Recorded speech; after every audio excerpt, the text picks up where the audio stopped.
నమస్తే, welcome to Yadav vision. నేను మీ నక్క Mahesh Yadav. Today our guest విద్యార్థి రాజకీయ నాయకునిగా కమ్యూనిస్టు పీడిఎస్యు నుంచి కాషాయం బీజేవైఎం వరకు ఎదగడం జరిగింది. అతను ఎవరో కాదు, BJYM state vice president Kumar Yadav గారు మనతో పాటు ఉన్నారు. మరిన్ని విషయాలు అతను అడిగి తెలుసుకునే ప్రయత్నం చేద్దాం. నమస్కారం. ఒక విద్యార్థి రాజకీయ నాయకునిగా కమ్యూనిస్ట్ నుంచి కాషాయం వైపు రావడం జరిగిందన్న. అసలు ఈ రాజకీయాల్లోకి ఎందుకు రావాలనిపించింది? ముందుగా మీకు నమస్తే. దాంతోపాటు ఈ యాదవ్ విజన్ ప్రేక్షకులకు కూడా నమస్కారాలు. మాది వరంగల్ జిల్లా దుగ్గొండి మండలం గోపాలపురం గ్రామం మాది సొంతూరు. సో అప్పుడు నేను, మా నాన్న పేరు జట్టి సమ్మయ్య, మా అమ్మ పేరు జట్టి సమ్మక్క, వ్యవసాయ కూలి. మా నాన్న గత 2018లో అంటే గత ఒక 4 5 బ్యాక్ మా నాన్న చనిపోయారు. సో నేను చిన్నప్పుడు మాదంతా మా నాన్న మా అమ్మ వ్యవసాయ కూలీలుగా, మా నాన్న వ్యవసాయం జీతం ఉండేటప్పుడు అక్కడ ఉన్నటువంటి దొరలు అక్కడే గోపాలపురం అనేది మా ప్రాంతం అంతా అప్పుడు నక్సలైట్ల ప్రభావిత ప్రాంతం. ఆ ప్రాంతంలో అప్పటికి మధ్యకాల ఓంకార గారు అక్కడ ఎమ్మెల్యే గారు దాదాపు 25 సంవత్సరాల పాటు అక్కడ ఎమ్మెల్యేగా చేసిండు. ఆ ప్రాంతం అంతా కమ్యూనిస్ట్ ప్రభావం. అప్పటికే మా దగ్గర రెడ్డిస్ కి మా నాన్న జీతం ఉండేటోడు. నేను కూడా చిన్నప్పుడు మా నాన్నతో పాటు అక్కడ పనులకు వెళ్ళినప్పుడు అక్కడ పరిస్థితులను కానీ అక్కడ ప్రభావాలను అవన్నీ కూడా నా మీద పడ్డాయి. దాంతో పాటు మా నాన్న చిన్నప్పుడే నాతో స్కూల్ బంద్ చేసి కొద్ది సంవత్సరాలు నాతో మేకలు కాపించిండు. మేకలు కాసిన ఆ సందర్భాల్లో నేను అక్కడ నేను మేకలు మేపడానికి పోయినప్పుడు అక్కడ ఉన్నటువంటి పెద్ద మనుషులు మాట్లాడే విధానాలు కానీ అవన్నీ కూడా అంటే చులకనగా చూసేటువంటి భావాలు. మధ్యతరగతి, మేము చాలా నిరుపేద కుటుంబం కాబట్టి మమ్మల్ని అక్కడ ఉన్నటువంటి పెద్దలు మాతోటి మాట్లాడే విధానం కానీ మాపై చూపించేటువంటి విధానాలు కానీ అవన్నీ కూడా క్రమక్రమంగా మా పైన పడ్డాయి. దాంతో పాటు నేను మళ్ళీ అక్కడి నుంచి వెళ్ళి నేను నర్సంపేట బీసీ హాస్టల్లో చదువుకున్నాను. అంటే ఈ మేకలు కాసిన దగ్గర నుంచి మళ్ళీ స్కూల్ ఎట్లా స్టార్ట్ అయింది? నేను మేకలు కాసిన సందర్భంలో నేను ఆ పొలాల మధ్యలో మేకలు మేపుతా ఉంటే, గొర్రెలు మేపుతా ఉంటే అక్కడ ఉన్నటువంటి పిల్లలందరూ స్కూల్కి పోయి ఆ బ్యాగులు వేసుకొని వస్తున్న ఆ తరుణం అంతా నాకు వాళ్ళని చూడగానే ఒక బాధ. అయ్యో, నేను చదువుకుంటే కూడా నాకు కూడా బాగుండేమో, అసలు నేను కూడా ఇట్లా వీళ్ళలాగా మంచిగా ఎంజాయ్ చేసుకుంటూ అంటే పోయేవాడిని వచ్చేవాడిని అన్నటువంటి ఆలోచన మళ్ళీ నా మీద చాలా నాలో రేకెత్తించి నేను మళ్ళీ చదవాలన్నటువంటి ఒక కసి మళ్ళీ స్టార్ట్ అయింది. స్టార్ట్ అయిన తర్వాత మా నాన్న దగ్గరికి వెళ్ళి నేను చదువుకోవాలి అని చెప్పేసి మాట్లాడితే మా నాన్న అక్కడ ఉన్నటువంటి కుల పెద్దలు కొంతమంది, నువ్వు చదువుకొని ఏం చేస్తావు, నువ్వు ఇంటికాడ ఈ మేకలు కాసుకుంటే మనం బాగుపడతాం, మన వృత్తి చిన్నప్పుడు యాదవ్ లేదంటే ఏదో గొర్రెలు మేకలు కాసుకుంటే కొన్ని పైసలు వస్తాయి. ఎస్, అట్లనే గొర్రెలు బర్రెలు మనం కాసుకుంటే బాగుంటది, నువ్వు చదువుకొని ఏం చేస్తావు అన్నట్టుగా కొంచెం మంది అక్కడ పెద్ద మనుషులు, కుల పెద్దలు గాని మా నాన్న గాని అక్కడ నన్ను కొంచెం అంటే వద్దని చెప్పే ఉండేవాళ్ళు. నేనేం చేసినా నాకు అసలు నేను ఎవరు చెప్పినా వినా నేను 100% చదువుకుంటా, నాకు చదువుకోవాలన్నటువంటి ఆలోచన మొదలైంది కాబట్టి నేను అసలు వినని చెప్పి మా నాన్నతో గొడవడి మరి మా అమ్మ దగ్గర 100 రూపాయలు తీసుకొని నేను ఇంట్లో నుంచి వెళ్ళి పారిపోయినా. మళ్ళీ మా అన్న దగ్గర పోయినా, మా అన్న ఇంటికి తీసుకొచ్చిండు. ఆ తర్వాత అట్లా నేను స్వతహాగా 6th స్టాండర్డ్ నుంచి వెళ్ళి నేను స్వతహాగా మా నాన్న డబ్బులు ఇవ్వకుండా నేను స్వతహాగా నాకు నేనే పని చేసుకొని 6వ తరగతి నుంచి వెళ్ళి నేనే చదువుకున్నాను. అంటే 5th క్లాస్ తర్వాత మేకల సైడ్ తర్వాత లేదు, నేను మధ్యలో 3rd క్లాస్ అయిపోయిన వెంటనే బంద్ చేసినాను. అట్లా ఒక 3 years కంప్లీట్ నేను పూర్తిగా బంద్ చేసి మేకలు కాసిన తర్వాత 6th నుంచి వెళ్ళి మళ్ళీ జాయిన్ అయ్యాను. అట్లా నేను మళ్ళీ నర్సంపేట బీసీ హాస్టల్కి నేను 8th క్లాస్ లో బీసీ హాస్టల్ పోయినాను. నేనే అప్లికేషన్ పెట్టుకోవడం అవన్నీ నా స్వంత నిర్ణయాలు, నా స్వంత ఆలోచనలతోటి నేను అప్పుడే 6th నుంచి స్టార్ట్ చేశాను. ఎప్పుడైతే నేను మేకలు బంద్ చేసినో ఆ తర్వాత నుంచి కూడా ఇంకా మా నాన్న గాని మా అమ్మ గాని ఇంకెవరు ఏం చెప్పినా నేను అంటే నా ఆలోచన విధానమే నన్ను నడిపించింది ఇప్పటిదాకా. సో అట్లా నేను అక్కడ బీసీ హాస్టల్కి వెళ్ళిన తర్వాత అప్పుడే అక్కడ స్టూడెంట్ ఆర్గనైజేషన్ అక్కడ పీడిఎస్ చాలా ప్రభావం ఉండేది అక్కడ. నర్సంపేట ప్రాంతం అంటే అంత కమ్యూనిస్ట్ ప్రభావం, నక్సలైట్ల ప్రభావం. అప్పుడు పిడిఎస్, ఆర్ఎస్యు, ఏఎస్ఎఫ్, ఎస్ఎఫ్ఐ కూడా ఎస్, ఎక్కువ మా ప్రాంతంలో అక్కడ అంటే నర్సంపేట పట్టణంలో ఎక్కువగా పిడిఎస్, ఎస్ఎఫ్ఐ, ఏబీవీపీ అనేది చాలా తక్కువగా ఉండే వాస్తవానికి. లేదు అప్పట్లో. సో అప్పుడే నేను 8వ తరగతిలోనే నేను పిడిఎస్ లో జాయిన్ అయ్యాను. పిడిఎస్ లో జాయిన్ అయిన తర్వాత అక్కడ ఉన్నటువంటి ప్రభావం, అక్కడ పిడిఎస్ ఆర్గనైజర్స్ ఎవరైతే ఉంటారో వాళ్ళు నాకు కొంచెం హెల్ప్ చేయడం. మాది పూర్ బ్యాక్గ్రౌండ్ నుంచి వచ్చినా కాబట్టి వాళ్ళు నాకు పెన్నులు కొనియడము, పుస్తకాలు కొనియడము, ఇట్లా కొంచెం హెల్ప్ చేస్తూ ఉండే. అట్ ద సేమ్ టైము నాకు అక్కడ హాస్టల్ పరిస్థితులు కానీ, అక్కడ స్కూల్ పరిస్థితులలో కానీ అవన్నీ కూడా నా మీద ప్రభావం పడి నేను ఆర్గనైజేషన్ వైపు వెళ్ళదలసిన. హాస్టల్లో మెస్ ఛార్జీలు ఇవ్వకపోవడము, సరైనటువంటి భోజనాలు పెట్టకపోవడము, దాంతో పాటు గవర్నమెంట్ పాఠశాలలో కనీస మౌలిక వస్తువులు ఏర్పాటు లేకపోవడం. సో వీటన్నిటి మీద కంపల్సరీ మనము ఏదైతే ఉద్యమించాలన్నటువంటి ఆలోచన నా మీద పడ్డప్పుడు అప్పుడు నాకు ఆల్టర్నేట్ సంస్థ పిడిఎస్. సో నాకు పిడిఎస్ అందులో జాయిన్ అయిపోయి నేను వాళ్ళతో కలిసి అనేక ఉద్యమాలు చేసినాను. నేను నర్సంపేట ప్రాంతంలో నేను అప్పుడు 8th క్లాస్ నుంచి స్టార్ట్ చేసిన. నేను 8th క్లాస్ నుంచి పిడిఎస్ లో పనిచేసినాను. 8th, 9th, 10th ఇంటర్మీడియట్ దాకా నేను పిడిఎస్ లో ఉన్నాను. ఆ తర్వాత నేను ఇంటర్మీడియట్ పోయిన తర్వాత నేను పిడిఎస్ లో ఉన్నప్పటికీ కూడా నేను ఏం చేసేదంటే కాంపిటీషన్స్, ఏదైతే ఈ school level competitions, cultural activities మీద కాంపిటీషన్స్ పెట్టినప్పుడు మళ్ళీ నేను ఏం చేసేది, ఈ దేశభక్తికి సంబంధించినటువంటి పాటలు పాడేది. సో అంటే ఆల్టర్నేట్ గా నా మనసులో మళ్ళీ నాలో ఇంకొక కోణం దాగి ఉన్నది.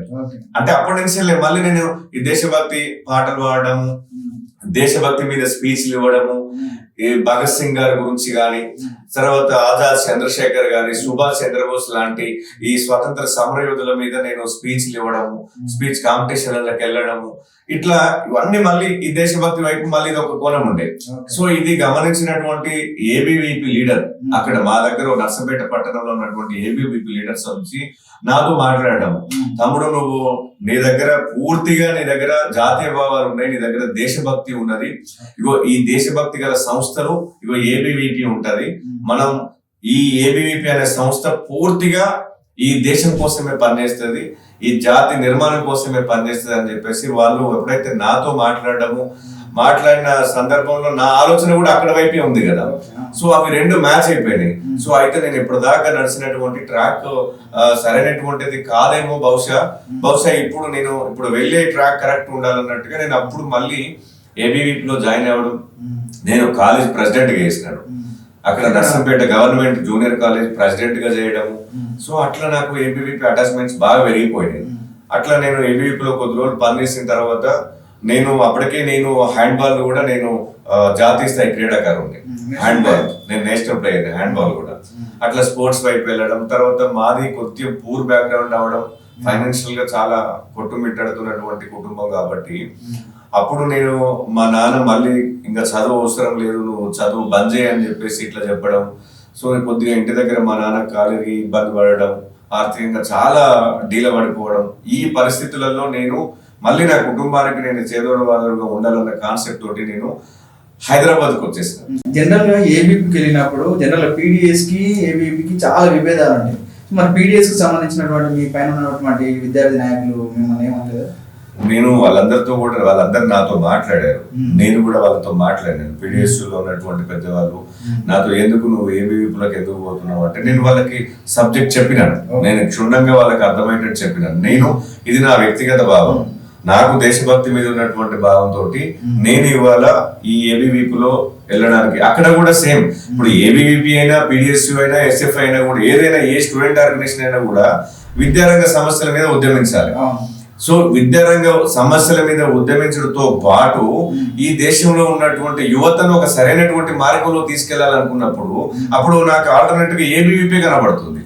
సో అంటే పీడిఎస్ వాళ్ళు ఇప్పుడు వాళ్ళ కోణం ఒకలా ఉంటది, వాళ్ళంతా వర్గ పోరాటాలను వ్యతిరేకిస్తాం అని చెప్పేసి, అంటే ఆర్ఎస్ఎస్ భావజాలను మేము వ్యతిరేకిస్తున్నాం అని చెప్పేసి ఎప్పుడైతే పీడిఎస్ కమ్యూనిస్ట్ ప్రభావాలు చూపిస్తా ఉంటాయి. కానీ ఇక్కడికి వచ్చేసరికి ఏమైపోయిందంటే ఏబీవీపీ అనేటువంటిది ఆర్ఎస్ఎస్ సంబంధించినటువంటి అనుబంధ విభాగాలు. సో ఆర్ఎస్ఎస్ కూడా ఈ దేశం కోసం పనిచేస్తున్నది, ఈ దేశంలో వ్యతిరేకం కోసం పనిచేయలేదు. ఇప్పుడు కమ్యూనిస్ట్ పార్టీలన్నీ కూడా ఏమైపోయినాయి అంటే ఇవి విదేశాల నుంచి వచ్చినటువంటి పార్టీలు. ఇవాళ కమ్యూనిస్ట్ పార్టీలన్నీ కూడా ఇవాళ చైనాకి సంబంధించినటువంటిది, జపాన్ సంబంధించినటువంటి, రష్యన్ విప్లవకారులకు సంబంధించినటువంటి అక్కడ ఏదైతే అనుసరిస్తారో ఆ విధానాన్ని ఇక్కడ అనుసరించడానికి ప్రయత్నం చేస్తున్నారు. సో కానీ ఇక్కడ ఈ ఏబీవీపీ కానీ, బీజేపీ కానీ, ఆర్ఎస్ఎస్ కానీ ఈ దేశం కోసం పనిచేస్తుంది. సో నాకు అక్కడ అనిపించినటువంటి ఏంటంటే ఈ దేశం కోసం మనం ఫస్ట్ మన ఇంటి కోసం మనం పనిచేస్తాం. మన ఇల్లు చక్కదిద్దుకున్న తర్వాతనే మనము ఆ ఊరు గురించి మాట్లాడతాం. సో ఇక్కడ ఏమైపోయిందంటే ఈ దేశం కోసమే పనిచేస్తున్నటువంటి సంస్థలుగా ఇవి ముద్రించబడ్డాయి. కాబట్టి నాకు నా ఆలోచన కూడా అప్పుడు ఏది వైపు వెళ్ళింది.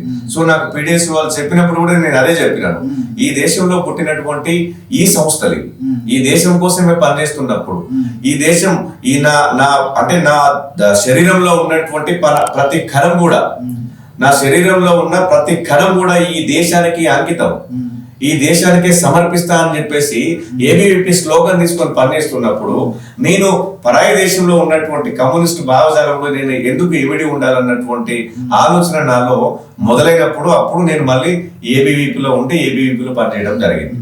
ఈ డిగ్రీ అయిపోయిన తర్వాత మళ్ళీ హైదరాబాద్ ఎప్పుడు వచ్చారు? నేను వాస్తవానికి డిగ్రీ నేను ఇక్కడ హైదరాబాద్కి వచ్చినాకనే డిగ్రీ చేసినాను.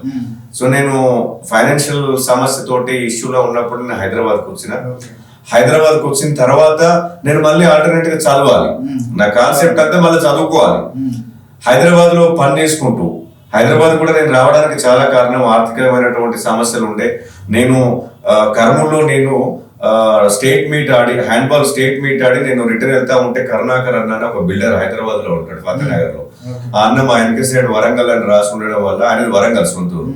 ఆయన మా దగ్గరకు వచ్చి మాతో మాట్లాడినప్పుడు నేను మూమాటం లేకుండా అన్నని అడిగిన, అన్న మీ విజిటింగ్ కార్డు ఇవ్వండి, నేను కొంచెం ఫైనాన్షియల్ గా ఇష్యూలో ఉన్నాను, ఏదైనా జాబ్ చేయాలనుకుంటాను అనుకున్నప్పుడు ఆయన విజిటింగ్ కార్డు ఇచ్చి నువ్వు ఎప్పుడు అంటే అప్పుడు రా తమ్ముడు అన్నాడు.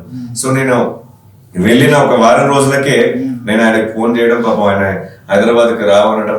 సో అట్లా నేను హైదరాబాద్ ప్రయాణం స్టార్ట్ అయింది. వచ్చిన తర్వాత కూడా నేను కంపల్సరీ చదువుకోవాలని మళ్ళీ నర్సంపేటలో చైతన్య డిగ్రీ కాలేజ్ ఇక్కడ జాబ్ చేసుకుంటూ నేను చైతన్య డిగ్రీ కాలేజ్ వాళ్ళు నాకు సపోర్ట్ చేశారు అక్కడ.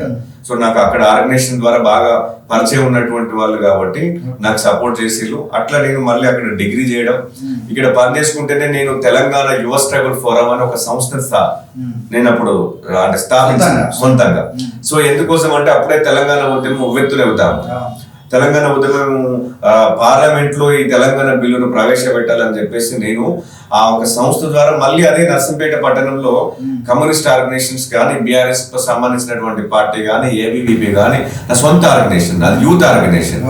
సో యూత్ ఆర్గనైజేషన్ తోటి అక్కడ ఉన్నటువంటి కాలేజీలలో కానీ బయట ఉన్నటువంటి యూత్ అందరినీ తట్టి నా బ్యానర్ పెట్టుకొని బ్లడ్ డొనేషన్, రక్తదాన శిబిరాలు పెట్టి స్వచ్ఛ భారత్ కార్యక్రమాలు చేసి అక్కడ ఉన్నటువంటి యువతనంతా మళ్ళీ తట్టి లేపి మీరు తెలంగాణ కోసం మళ్ళీ ఉద్యమాలు సాగించినాడు. నేను ఒక దిక్కు ఇటు ఉద్యోగం అంటే ఉద్యోగం చేసుకుంటా, మరొక దిక్కు అటు ఉద్యమాలు చేసుకుంటా, మళ్ళీ కంటిన్యూషన్ గా చదువుకుంటా. సో ఇట్లా నా జీవితం అంతా అట్లా కంటిన్యూషన్ జరిగింది. సో నాకు ఉన్నటువంటి ఆలోచన విధానంలో ఏ ఆలోచన వస్తే ఆ ఆలోచనని అప్లై చేయడానికి ప్రయత్నం చేసిన. సో మనకు ఆర్థిక బాధలు ఉన్నప్పటికీ కూడా నాకు దొరికిన ప్రతి సమయాన్ని కూడా నేను ఈ సామాజిక అంశాల మీదనే క్రోడీకరించిన. అట్లా నేను మళ్ళీ హైదరాబాద్కి వచ్చి ఇవన్నీ చేసుకుంటూ ఉన్నాను. జనరల్ గా కుమార్ యాదవ్ అంటే సేవా కార్యక్రమాలు బాగా చేశాడు అనేది ఒకటి. తర్వాత ఏంటంటే ఈ హాస్పిటల్ సంబంధించి విద్యార్థులకు ఫీజులకు సంబంధించి కూడా బాగా యాక్టివ్ గా పనిచేస్తాడు. ఈ కూకట్పల్లి ఏరియాలో బాగా అంటే విద్యార్థుల సమస్యల మీద, బ్లడ్ డొనేషన్ మీద, దీని మీద బాగా యాక్టివ్ గా పనిచేస్తాడు అని చెప్పేసి ఒక పేరు ఉన్నాను. సో దీన్ని మీరు ఈ సేవలు చేస్తారని చెప్పి గుర్తించింది ఎవరు? వాస్తవానికి నేను ఇక్కడ హైదరాబాద్కి వచ్చిన తర్వాత నేను ఎప్పుడైతే మళ్ళీ బీజేపీలో నేను ఆర్గనైజేషన్లకు బీజేపీలోకి వచ్చినప్పటి నుంచి, అంతకు ముందు నుంచి కూడా నేను స్కూల్లో ఉన్నప్పుడు, కాలేజీలో ఉన్నప్పుడు నేను ఎన్ఎస్ఎస్ బాగా యాక్టివిటీస్, ఎన్ఎస్ఎస్ లో పార్టిసిపేషన్ చేసినాను. నేను ఎన్ఎస్ఎస్ లో కూడా స్టేట్ లెవెల్ దాకా వెళ్ళినాను ఎన్ఎస్ఎస్ కార్యక్రమాలకి. అట్లా నాలో సేవాభావం అనేటువంటి స్కూల్ నుంచి స్టార్ట్ అయింది. అక్కడ మా స్కూల్లో నా గురువు రాజేందర్ సార్ అని ఉంటాడు, ఇప్పుడు ఫిజికల్ డైరెక్టర్, ఇప్పుడు కే సముద్రంలో చేస్తున్నాడు నా గురువు రాజేందర్ గారు. సో ఆయనే స్పోర్ట్స్ తో పాటు ఈ ఏదైతే ఈ ఎన్ఎస్ఎస్ సంబంధించినటువంటి యాక్టివిటీస్ మాతో చేపివ్వడం, ఆ గ్రౌండ్ ని అంతా క్లీనింగ్ చేపియడము. మేము అక్కడ నుంచి మళ్ళీ కాలేజీలో పోయినప్పుడు కూడా మేము క్యాంపులు చేయడం, ఎన్ఎస్ఎస్ ద్వారా క్యాంపులు చేయడం, వేరే వేరే గ్రామాలకి వెళ్ళి అక్కడ సర్వీస్ చేయడం, అవన్నీ కూడా నాలో అవన్నీ మీద పడ్డాయి. దాంతో పాటు నేను కింది నుంచి వచ్చేటువంటి వ్యక్తిని, రూట్ లెవెల్ వస్తున్నటువంటి వ్యక్తిని కాబట్టి సమాజానికి ఎంతో కొంత నేను సర్వీస్ చేయాలి. ఈ సమాజంలో అంటే మెయిన్ నిరుపేదలు, మధ్యతరగతి వాళ్ళు కంపల్సరీ ఎవరు ఏ అవసరం ఉన్నా నా దగ్గరకు వచ్చినప్పుడు నేను ప్రతి ఒక్కరికి ఒక అంశం చెప్తా. ఆర్థిక పరమైనటువంటి అంశం తప్ప ఏ విధమైనటువంటి అవసరం ఉన్నా కూడా నేను చేయడానికి నేను సిద్ధంగా ఉంటాను. మీ నుండి అది ప్రజా సమస్య కావచ్చు, అది సర్వీస్ కార్యక్రమం కావచ్చు, మీ ప్రజా సమస్య అయినా కూడా మీ ముందు నిలబడి నేను కొట్లాడడానికి సిద్ధంగా ఉంటాను. మీకు సర్వీస్ యాక్టివిటీస్ లో మీకు రక్తదానం కావాలన్నా నేను రక్తం చేయడానికి, నేను ఇంకా కొంతమంది యువత ద్వారా రక్తం ఇప్పివ్వడానికి ముందుంటా. దాంతో పాటు మీకు ఏదైనా హాస్పిటలైజేషన్ లో ఎక్కువ బిల్లులు, ఇప్పుడు కార్పొరేట్ వ్యవస్థ నడుస్తుంది. సో కార్పొరేట్ హాస్పిటల్ ఏదైనా ఎక్కువ బిల్లులు మీకు వసూలు చేసినా కూడా నేను వచ్చి మాట్లాడడానికి నేను సిద్ధంగా ఉంటా, కంపల్సరీ మాట్లాడుతూ ఉంటా. దాంతో పాటు అక్కడ ప్రైవేట్ కార్పొరేట్ కళాశాలలు కానీ ప్రైవేట్ కాలేజీలు కానీ మీకు ఏదైనా తక్కువ అంటే నిరుపేద కుటుంబాలు ఉంటాయి కాబట్టి వాళ్ళు రెక్కాడితే డొక్కాడని కుటుంబాలలో ఉంటారు కాబట్టి వాళ్ళకి చదువుకోవాలన్నటువంటి ఆశ ఉంటది విద్యార్థులకి. ఆ ఆశ ఉన్నటువంటి వాళ్ళకు పాపం వాళ్ళకి ఆర్థికంగా సపోర్ట్ దొరకదు. వాళ్ళు ఏమనుకుంటారు, నేను నారాయణ కాలేజీలో చదువుకోవాలి, నేను చైతన్య కాలేజీలో చదవాలి, గాయత్రి కాలేజీలో అంటే పెద్ద పెద్ద కార్పొరేట్ కళాశాలలో చదువుకోవాలన్నటువంటి కాంక్ష ఉంటది. ఆ కాంక్ష ఉన్న విద్యార్థులు వాళ్ళు చదువుకోవాలంటే ఆర్థిక భారం. సో అలాంటి విద్యార్థులు ఎవరున్నా కూడా నేను వచ్చి మాట్లాడతాను. 100% నేను యాజమాన్యంతో మాట్లాడి ఒప్పించడానికి నా శాయశక్తుల ప్రయత్నం చేసి వాళ్ళకి ఆ విధంగా సపోర్ట్ చేస్తాను. సేవలు చేస్తున్నారు. ఈ సేవలను గుర్తించి మీకు అవార్డు ఇవ్వడం జరిగింది. సో ఎవరు గుర్తించారు? నేను నెహ్రూ యువ కేంద్ర అనేటువంటిది ఇది గవర్నమెంట్ ఆఫ్ ఇండియా సంస్థ. గవర్నమెంట్ ఆఫ్ ఇండియాలో నెహ్రూ యువ కేంద్ర అనేది జస్ట్ యూత్ కోసం చేస్తున్నటువంటి సంస్థ. దాంట్లో నేను వాలంటీర్ గా నేను సెలెక్ట్ అయ్యాను. 2017లో నేను షేర్లింగంపల్లి బ్లాక్ నుండి వాలంటీర్ గా నేను సెలెక్ట్ అయ్యాను. సో వాలంటీర్ గా నా సర్వీస్ కార్యక్రమాలు చూసి నన్ను వాలంటీర్ గా సెలెక్ట్ చేశారు. సెలెక్ట్ చేసిన తర్వాత నాకు ఇంకొక బ్యానర్ దొరికింది. నెహ్రూ యువ కేంద్ర అనేది గవర్నమెంట్ సంస్థ. ఆ సంస్థ మీద చాలా సర్వీస్ కార్యక్రమాలు చేయొచ్చు.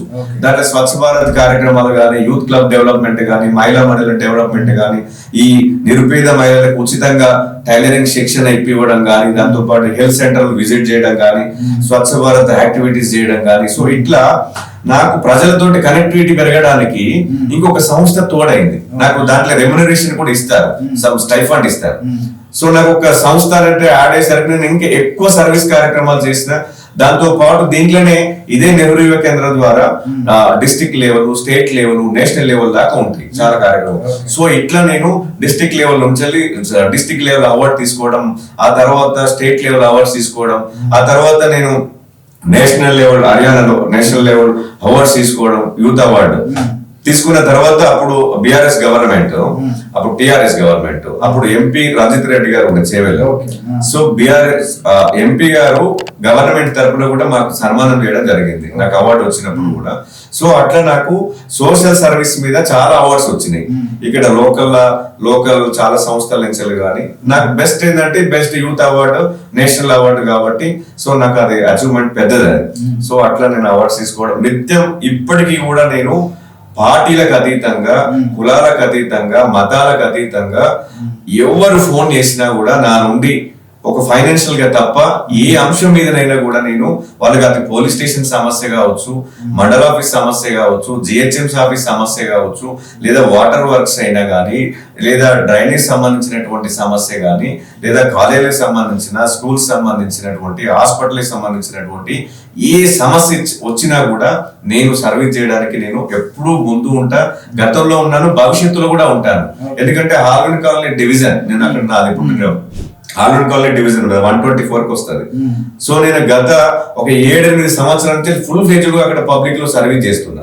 ఎలాంటి రూపాయి ఆశించకుండా. అక్కడ ఉన్నటువంటి ప్రజలకు కూడా తెలుసు నేను, ఎందుకంటే నేను రూట్ లెవెల్ నుంచి వచ్చి నేను హైదరాబాద్ కి వచ్చి స్థిరపడి నేను జనరల్ గా అక్కడ ఉన్న వాళ్ళు నెంబర్ ఇస్తేనే కాల్ చేసిన. అంటే బాగా యాక్టివ్ చేస్తాడు, బాగా సేవా కార్యక్రమాలు యాక్టివ్ ఉంటాడు, కొంచెం ఒకసారి తీసుకోండి, బాగా ఉపయోగపడే వ్యక్తి అంటే. అయితే ఇక్కడ సేవా భావాలు, సేవా కార్యక్రమాలు ఒక పాట అయితే, యువత రాజకీయాల్లోకి రావాలి అని చెప్పేసి చాలా మంది పెద్దలు కానీ, మేధావులు కానీ వాళ్ళ ఇంటర్వ్యూలలో కావచ్చు, బయట కూడా చెప్పడం జరుగుతుంది. కానీ వాస్తవంగా చూస్తే మొత్తం రాజకీయం అంతా కూడా పైసలతోటి మమేకమై ఉన్నది. యువతకు ముఖ్యంగా చాలా ఇబ్బందులు ఎదుర్కొంటారు. సో దానిపైన మీ అభిప్రాయం ఏంటి? నేను పెద్దవాళ్ళే కాదు, నేను కూడా అదే అంటున్నా, యువత ప్రత్యక్ష రాజకీయాల్లోకి రావాలి. ప్రత్యక్ష రాజకీయాల్లోకి వస్తే యువత ద్వారానే సాధ్యం. స్వామి వివేకానంద చెప్తాడు, ఒక 100 మంది యువకులు ఈ దేశం కోసం రక్తం ధారపోసేటువంటి యువత కావాలంటారు. యువత కావాలి, ఈ దేశం కోసం పనిచేసేటువంటి యువత ఒక 100 మంది అయినా చాలు, నేను ఈ 100 మంది ద్వారా ఈ సమాజంలో మార్పు సృష్టించవచ్చు అంటాడు. దాంతో పాటు సుభాష్ చంద్రబోస్ కూడా అదే మాట్లాడతాడు.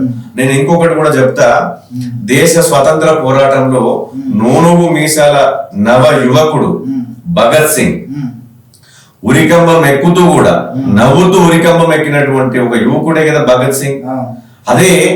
అదే గాంధీజీ ఆ విధంగా ఎందుకు చేయలేదు? నేను ఎందుకంటున్నా అంటే గాంధీజీ ఓల్డ్ ఏజ్ అయింది, ఇక్కడ భగత్ సింగ్ ఒక యువకుడు రక్తంతో ఉన్నాడు. ఈ దేశం కోసం నా ప్రాణాలు సైతం అర్పించడానికి నేను సిద్ధంగా ఉన్నా నేనని చెప్పి నవ్వుతూ ఉరికంబం ఎక్కినటువంటిది ఒక గొప్ప త్యాగధనుడు యువకుడు. అంటే ఆ యువ రక్తము ఈ దేశానికి అవసరం. యువకుడే ఏదైనా చేయగలుగుతాడు. ఆ యువకుడే నేను ఇంత సర్వీస్ చేయగలుగుతున్నా అంటే నాలో ఉన్నటువంటి యువ రక్తం. నేను ఒక 50 సంవత్సరాల తర్వాత నేను ఆ సర్వీస్ చేయమంటే చేయగలుగుతానా? మనం చేయలేము. నేను అందుకే ఏమంటున్నా అంటే యువత రాజకీయాల్లోకి వస్తే ప్రజలకు సేవ చేయగలుగుతాడు, ఈ సమాజానికి సేవ చేయగలుగుతాడు, ఈ దేశానికి సేవ చేయగలుగుతాడు. అప్పుడు ఈ దేశం అభివృద్ధి చేయగలుగుతాడు. అంటే జాతి నిర్మాణంలో యువత పాత్ర కీలకంగా ఉంటుంది. యువత పాత్ర కీలకం అయినప్పటికీ కూడా జనరల్ గా పార్టీలు తీసుకుంటే టికెట్ల విషయంలో కూడా కావచ్చు, మనం చూస్తాము పెద్దగా అంటే ఒక 60 ఏళ్ళు 70 ఏళ్ళు వచ్చినా కూడా వాళ్ళే రాజకీయం చేస్తారు. 5 సార్లు 6 సార్లు 7 సార్లు కూడా ఎమ్మెల్యే అయిన పరిస్థితి ఉంది. యువతకు అవకాశాలు రావట్లేదు అనేది ఒక వాదన ఉన్నది. ఇవాళ అన్ని రాజకీయ పార్టీలో కొన్ని దౌర్భాగ్య పరిస్థితులు అట్లే ఉన్నాయి. కానీ నరేంద్ర మోడీ గారు భారతీయ జనతా పార్టీ గురించి చెప్తున్నా. నేను ఇవాళ బీజేపీలో యువమోర్చా స్టేట్ వైస్ ప్రెసిడెంట్ కాబట్టి నరేంద్ర మోడీ గారు మీరు చాలా సందర్భాల్లో మాట్లాడారు, యువతకు పెద్దపీట వేస్తాం, యువత ప్రత్యక్ష రాజకీయాల్లోకి రాండి అని చెప్పేసి. ఇవాళ అదే పని చేస్తా ఉన్నాడు నరేంద్ర మోడీ. మొన్న జరిగినటువంటి పార్లమెంట్ ఎన్నికల్లో కానీ గత పార్లమెంట్ ఎన్నికల్లో కానీ మీరు ఒక్కసారి చూడండి, అంత యూత్. తేజస్వి సూర్య గారు ఎంపీగా ఉన్నారు, లద్దాఖ్ ఎంపీ 21 సంవత్సరాలకి. సో ఇట్లా చాలా మంది యువత విషయానికి వచ్చేసరికి మళ్ళీ బడా బాబులే రాజకీయాలు చేస్తున్నారు. బీజేపీ అయినా కాంగ్రెస్ అయినా బీఆర్ఎస్ అయినా యువతకు అవకాశాలు ఇవ్వట్లేదు అనేది ఒక చర్చ నడుస్తుంది. మన దగ్గర తెలుగు రాష్ట్రాల్లో ఇదే దౌర్భాగ్యం. ఎందుకంటే ఇక్కడ డబ్బు ప్రభావం ఎక్కువ. అంటే యూత్ కి డబ్బు ఇస్తే ఎట్లా పెట్టుకుంటారు అంటే మన దగ్గర మొత్తం కరప్టెడ్ ఎక్కువ. సో ఈ కరప్టెడ్ పాలిటిక్స్ లో యూత్ రావాలంటే కొద్దిగా కష్టమే. కానీ అయినా కూడా మార్పు రావాలంటే యువత రావాలి. సో ఈ కరప్టెడ్ పాలిటిక్స్ లో కూడా చాలా మనం అన్ని రాజకీయ పార్టీలలో అంతటా చేస్తారని కాదు, కొన్ని సందర్భాలు ఉన్నాయి. ఇవాళ బీజేపీలో మీరు ఇప్పటిదాకా మీరు కొన్ని సందర్భాలు చూడొచ్చు. చాలా మంది కూడా యువత ఇవాళ బీజేపీ వైపు వస్తున్నదంటే బికాస్ ఆఫ్ ఇక్కడ యువతకు ప్రాధాన్యత ఇస్తున్నారు కాబట్టి. సో బీజేపీలో మొగ్గు చూపుతా ఉన్నారు. సో బీజేపీలో తప్పకుండా అవకాశాలు దొరుకుతాయి. కానీ నేనేమంటున్నా అంటే అన్ని రాజకీయ పార్టీలను కూడా వ్యక్తిగతంగా నేను కోరేది ఏంటంటే యువకుడిగా ఉన్నప్పుడే ఈ దేశానికి ఏదైనా చేయగలుగుతారు, సమాజానికి ఏదైనా సర్వీస్ చేయగలుగుతారు. సో మీరు ఏజ్ బార్ అయిన తర్వాత వాళ్ళకి ఇచ్చిన ఏం ఫైదా ఉండదు. ఇప్పుడు నేను ఒక ఉద్యమం చేయాలి, తెలంగాణ ఉద్యమంలో ఈ ముసలోళ్ళు గొడవ దునికిల్లా లేకపోతే వయసులు గొడవ దునికిల్లా, వయసులు ముండ్ల కంచెలు ఎదురైనా కూడా, లాఠీ తూటాలు ఎదురైనా కూడా, బాష్పవాయువులు ఒక దిక్కు ప్రయోగిస్తున్నా కూడా యూనివర్సిటీ వేదికల మీద, అది ఉస్మానియా కావచ్చు, పాలమూరు యూనివర్సిటీ కావచ్చు, అటు కాకతీయ యూనివర్సిటీ కావచ్చు, ఇటు శాతవాహన్ యూనివర్సిటీ కావచ్చు, అంటే యూనివర్సిటీ వేదికల మీద ఉన్నటువంటి యువత ఆ రోజు తెలంగాణ ఉద్యమంలో క్రియాశీలక పాత్ర పోషించింది. సో నేనంటే ఏజ్ ఇప్పుడు వారు ఉద్యమాలు చేయగలిగారు ఎందుకు? యువ రక్తం కాబట్టి. అదే ఓల్డేజ్ లో ఉన్నటువంటి రాజకీయ నాయకులు కేవలం వాళ్ళ ప్రసంగాలకి పరిమితమైనలు, కేవలం వేదికల మీద మాత్రమే పరిమితమైన తప్ప అంటే ప్రత్యక్ష పోరాటంలో ఎక్కడ పాల్గొన్నారు? సో ప్రత్యక్ష పోరాటంలో పాల్గొన్నదంతా యువత. సో వాళ్ళు కొట్లాడడానికి సిద్ధంగా ఉంటారు. సో వాళ్ళకు సర్వీస్ చేయడానికి కూడా, నేను అందుకే కొట్లాడడానికి ఎంతైతే సిద్ధంగా ఉంటారో అదే సేమ్ టైము కరప్షన్ లేకుండా వాళ్ళ ఆలోచన అంతా ఏముంటది అంటే సేవ చేయాలి. ఇప్పుడు నాకు అవకాశం ఇస్తే నాకు ఇంకా చాలా చాలా ఏజ్ ఉన్నది. సో ఇప్పుడు నా ఏజ్ అంతా కూడా నేను సర్వీస్ చేయడానికి ఉపయోగిస్తా అని చెప్పేసి ప్రజలకు సర్వీస్ చేసే ఉద్దేశంతో ఉంటారు కాబట్టి. సో అందుకే వాడు ఏజ్ ఉన్నప్పుడు అవకాశం ఇస్తే సర్వీస్ చేస్తాడు, ఏజ్ బాగా అయిపోయినాక నువ్వు అవకాశం ఇస్తే కరప్టెడ్ అవుతాడు. నేను అందుకే ఏం చెప్తున్నా అంటే ఇలా రాజకీయ పార్టీలకు యువత కరప్టెడ్ కాకూడదు అనుకున్నప్పుడు ఏం చేయాలంటే వాటికి అవకాశం ఇవ్వండి. ప్రత్యక్ష రాజకీయాల్లో వాళ్ళకి ఒక కార్పొరేటర్ గానో, ఒక ఎమ్మెల్యే గానో, ఒక ఎంపీ గానో ఆ ఏజ్ లో ఉన్నప్పుడు, సరే ఎంపీ వదిలిపెట్టండి, కనీసం కార్పొరేటర్లు, సర్పంచ్లు, జెడ్పీటీసీలు, ఎంపీటీసీలు, కార్పొరేటర్లను కౌన్సిలర్లుగా వాళ్ళకి అవకాశాలు ఇస్తే ఆ కింది స్థాయిలో వాళ్ళు పబ్లిక్ కి సర్వీస్ చేసుకోవడానికి ఉంటది. సో నేను ఇవాళ చాలా రాజకీయ పార్టీలకు కూడా నేను అదే విన్నపం చేస్తున్నా. సో యువతకి అవకాశం ఇవ్వండి, యువత రాజకీయాల్లోకి రానివ్వండి. వాళ్ళకి కింది బాధ్యతలు ఏదైతే పోస్టులు ఉంటాయో అవి ఇస్తే వాళ్ళు పబ్లిక్ కనెక్టివిటీ పెరుగుతారు, చెడుదారిన పట్టకుండా ఉంటారు. నేను ఒక యువకుడిగా నేను రాజకీయాల్లో ఉంటే నా చుట్టూ చాలా మంది యువత నా ఎంబడి ఉంటారు. సో నాతో పాటు ఆ యువత కూడా చెడుదారినే పోకుండా మంచి మార్గంలో నడవడానికి ఉంటది. సో ఇవాళ మనం దేశంలో ఈ రాష్ట్రంలో చూస్తున్నాం, ఇవాళ తెలంగాణ రాష్ట్రంలో ఇవాళ మొత్తం ఒక డ్రగ్స్ రాజ్యం వెళ్తా ఉన్నది. ఇవాళ మత్తు పదార్థాలు రాజ్యం వెళ్తా ఉన్నాయి. యువత మొత్తం మత్తుకు బానిస అవుతున్నది. ఇవాళ ఏ ప్రాంతంలో ఇవాళ యువత మొత్తము మత్తులో తూగుతా ఉన్నారు. సో ఆ మత్తుకు అలవాటు పడకుండా, చెడుదారులకు అలవాటు పడకుండా, వ్యసనాలకు అలవాటు పడకుండా యువత సన్మార్గంలో నడవాలంటే ఒక యువ రాజకీయ నాయకుడు రావాలి. యువ రాజకీయ నాయకుడు నాలంటోడు ఏం చేస్తాడంటే నేను యువతని అవగాహన చేయగలుగుతాడు. ఇప్పుడు నా మాట వినగలుగుతాడు. ఇప్పుడు నువ్వు ఒక 50-60 ఏళ్ళ పెద్ద ఆయన వచ్చి నీకు చెప్తే నువ్వు వినగలుగుతావా? ఇప్పుడు అదే ఒక యువకుడిగా నేను వచ్చి నీకు చెప్తే నా ఏజ్ తో సమానమైనటువంటి యువత ఉంటది కాబట్టి నేను చెప్తే అర్థం చేసుకుంటాను. మనం ఇది కాదు, ఇది రైట్ వే, ఇది ఖరైనటువంటి విధానం కాదు, ఈ విధానంలో పోతే మన జీవితాలు బాగుపడతాయి. ఇట్లా ఉపాధి వైపు మనం వెళ్ళాలన్నటువంటి కాన్సెప్ట్ లో నేను ప్రజల్ని, అక్కడ ఉన్నటువంటి యువతను చైతన్యం చేయగలుగుతాను. సో అందుకోసమే నేను అనేది యువతకి ఇవాళ అవకాశాలు దొరకాలి, యువత రాజకీయాల్లోకి రావాలి. మార్పు రావాలంటే యువత రాజకీయాల్లోకి రావాలి. అంటే వచ్చినటువంటి యువత ఒక సామాన్య మానవుల సమస్యలను తీసుకొని ఇవాళ ఒక కలెక్టర్ ఆఫీస్కో, ఒక ఎంఆర్ఓ ఆఫీస్కో పోతే వాళ్ళ కలెక్టర్లు కూడా ఒక రాజకీయ నాయకులకు ఒత్తాస పలికి మినిమం కూడా సామాన్యులకు మినిమం పని చేయని పరిస్థితి అనేది ఈ రాష్ట్రంలో కనబడతా ఉన్నది. సో ఒక యువకునిగా మీరు ఏం చెప్తారు? నిజంగా ఇవాళ ఈ రాష్ట్రంలో చాలా దౌర్భాగ్యమైనటువంటి దుస్థితి. ఒక అత్యున్నతమైనటువంటి క్యాడర్ లో ఉన్నటువంటి ఐఏఎస్ ప్రజలకు సేవ చేయాలన్నటువంటి దృఢ సంకల్పంతో వాళ్ళు చదువుకునే సమయంలో, మీరు కొత్తగా కలెక్టర్లు అయినటువంటి వాళ్ళని ఎప్పుడైనా ఇంటర్వ్యూస్ తీసుకోండి, వాళ్ళ ఇంటర్వ్యూస్ చూడండి. వాళ్ళు ఏం చెప్తారంటే, నేను ప్రజలకు సేవ చేయాలనేటువంటి ఆలోచనతోటి నేను ఈ ఫీల్డ్ ఎంచుకున్నా, ఈ సివిల్ సర్వీసెస్ కి వచ్చిన, నేను ఐపీఎస్ ఐఏఎస్ అయినా, నేను అంటే సర్వీస్ చేయాలన్నటువంటి మోటో తోటి మా అమ్మ నాన్నలు వాళ్ళ కష్టార్జితం నేను దగ్గరుండి చూసిన, అక్కడ ఉన్నటువంటి ప్రజలు పడుతున్నటువంటి బాధల్ని చూసిన, అందుకోసమే నేను సర్వీస్ చేయడానికి వస్తున్నామని చెప్పేసి కలెక్టర్లు అందరు చెప్తారు. నిజంగా నాకు చాలా సంతోషం అనిపిస్తుంది. అబ్బా ఇంత గొప్పగా సర్వీస్ చేయడానికి క్యాడర్ ఎంచుకొని వచ్చిండు అని. కానీ వాళ్ళు వచ్చిన కొద్ది రోజులకి ఈ రాజకీయ నాయకుల ముసుగులో పడి, ఇక్కడ ఉన్నటువంటి ప్రభుత్వం ముసుగులో పడి, ఏదైతే అధికారంలో ఉన్నటువంటి పార్టీకి తొత్తుగా మారిపోతున్నారు.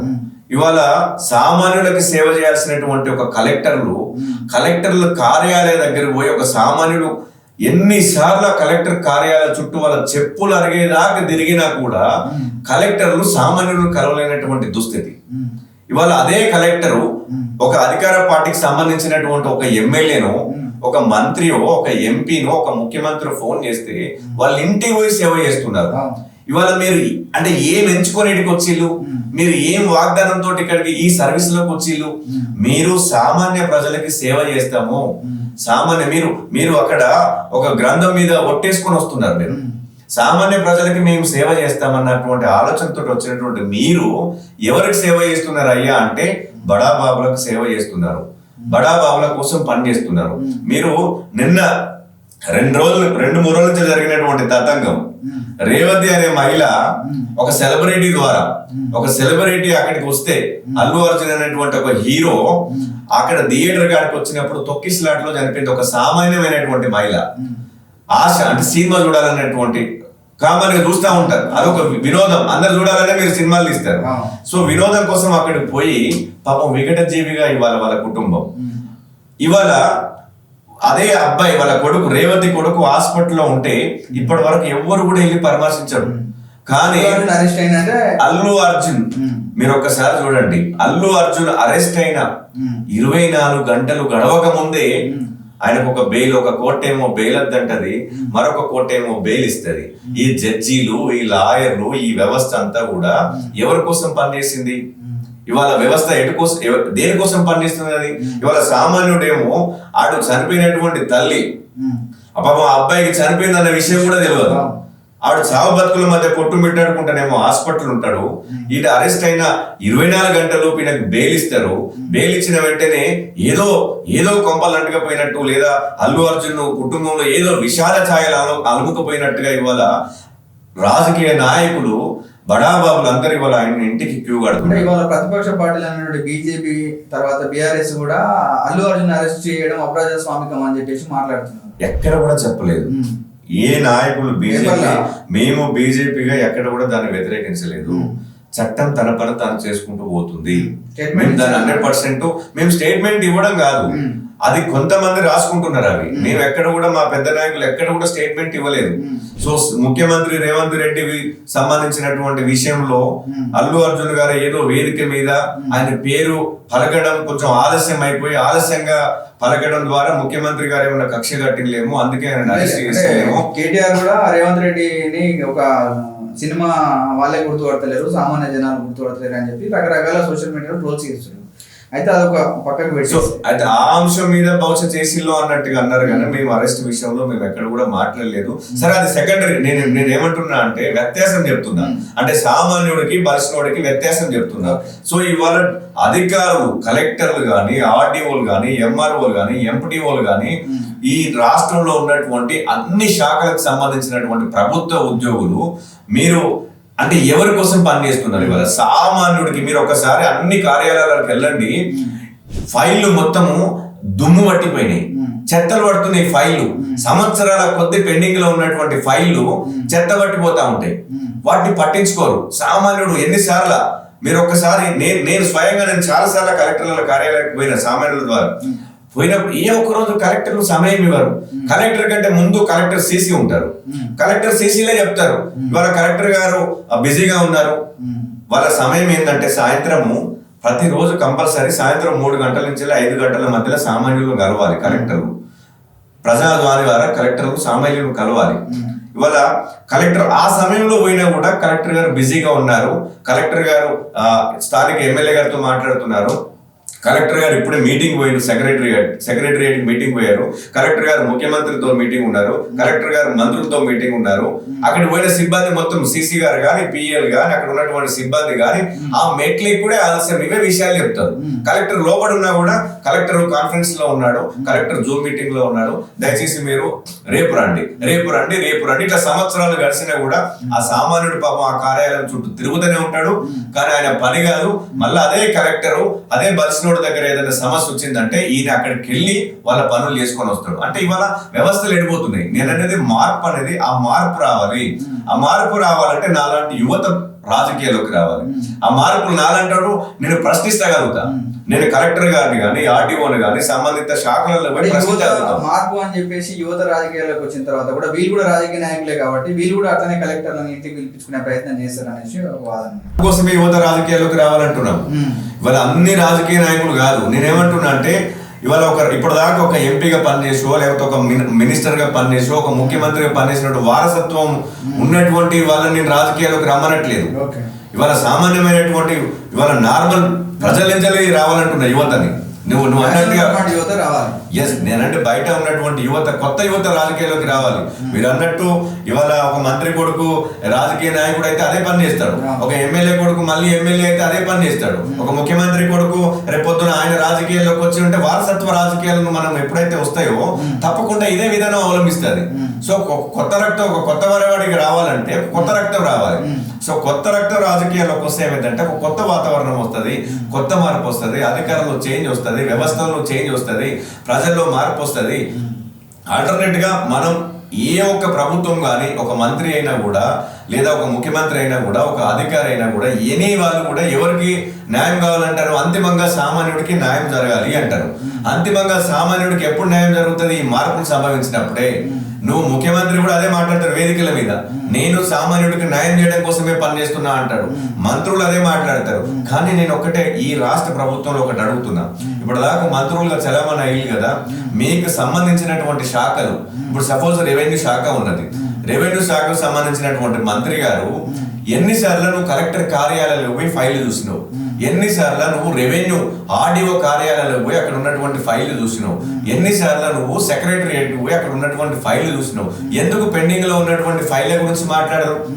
మీరు అక్కడ పోయి మీ విధానాలను చెప్పడం కాదు, ప్రజల విధానాలను అవలంబించాలి. ఎప్పుడు కూడా వ్యవస్థలు ఎక్కడో మారిపోతుంది అంటే, ఒక రాజకీయ నాయకుడిగా, ఒక మంత్రిగా నువ్వు అక్కడికి వెళ్ళి ప్రజల విధానాలను అవలంబించాలి.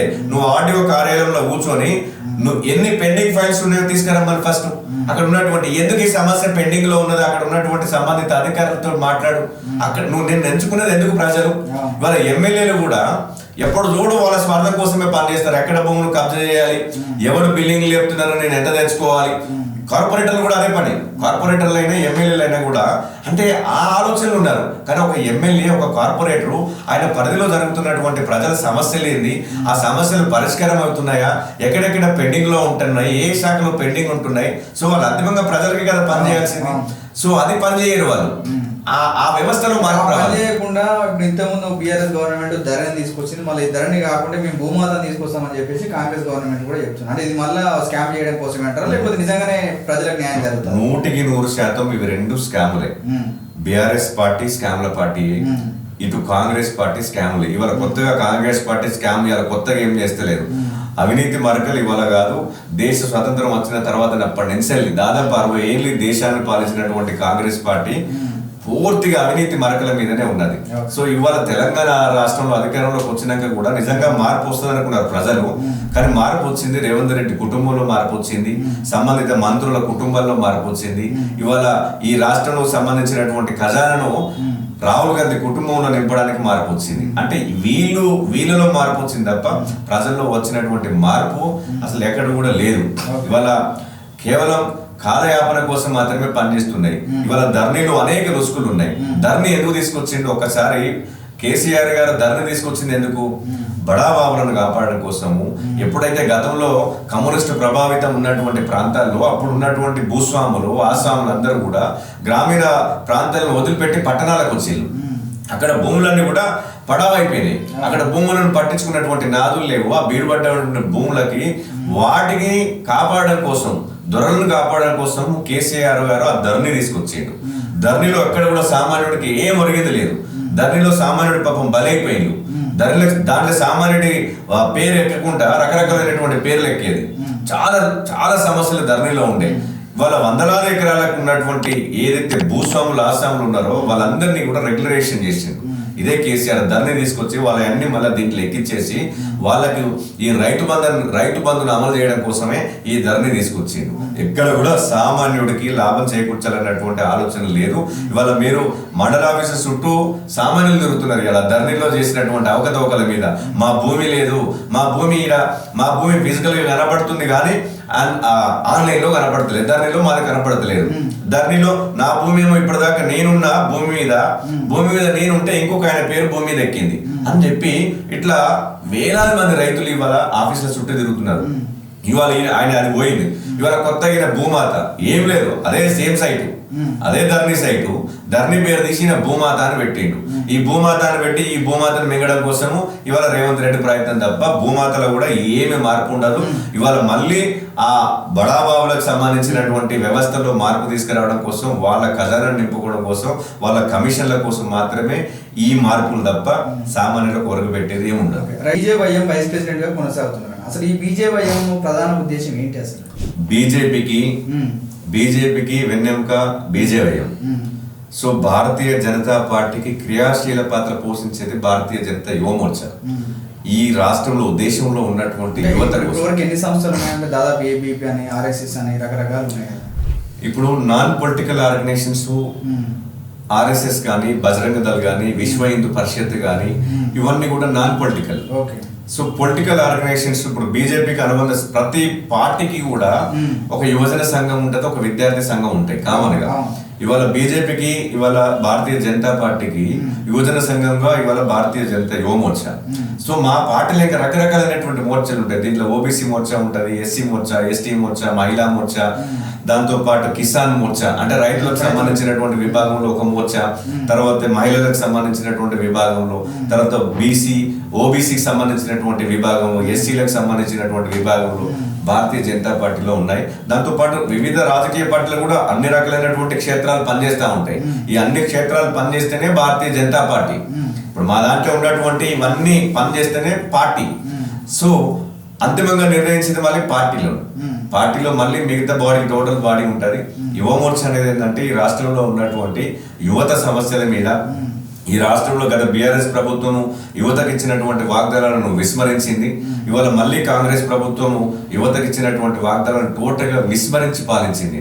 గతంలో బీఆర్ఎస్ నేను అధికారంలోకి వచ్చిన వెంటనే అదే అసెంబ్లీ సాక్షిగా కేసీఆర్ గారు ఆ రోజు ముఖ్యమంత్రి అయిన తర్వాత 2 లక్షల ఉద్యోగాలు ఉన్నాయని చెప్పేసి అప్పుడు టీఎస్పీఎస్సీ ద్వారా మేము భర్తీ చేస్తామని చెప్పేసి మన ముఖ్యమంత్రి కేసీఆర్ గారు అదే అసెంబ్లీలో మాట్లాడారు.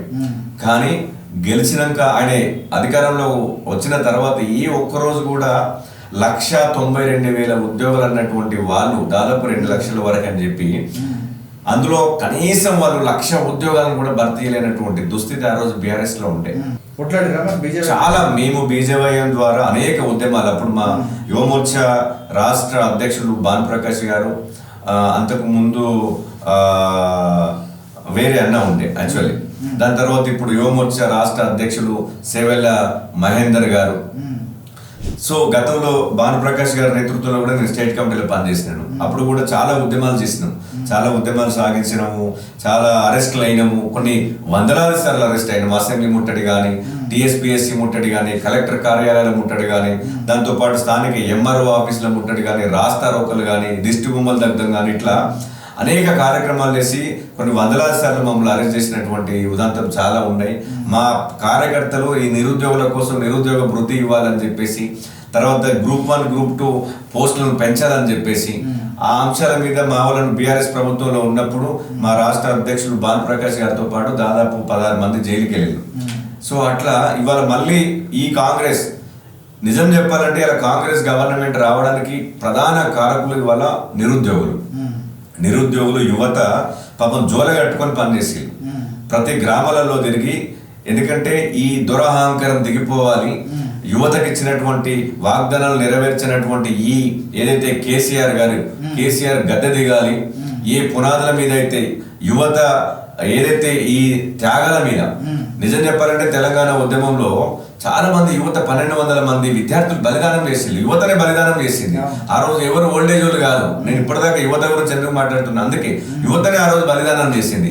సో వారి త్యాగాల పునాదుల మీద ఏర్పరచుకున్నటువంటి ఈ తెలంగాణ మీద మొదటి ముఖ్యమంత్రి అయినటువంటి నీవు ఆ త్యాగాలను మర్చిపోయి యువతను నిర్వీర్యం చేసి నిరుద్యోగులను పట్టించుకోకుండా ఉండడం చెప్పేసి దీనికి ప్రత్యామ్నాయ శక్తిగా ఇవాళ మనం ఒక ప్రభుత్వాన్ని ఎంచుకోవాలని చెప్పేసి వాళ్ళకు వ్యతిరేకంగా పనిచేసింది బీఆర్ఎస్కి.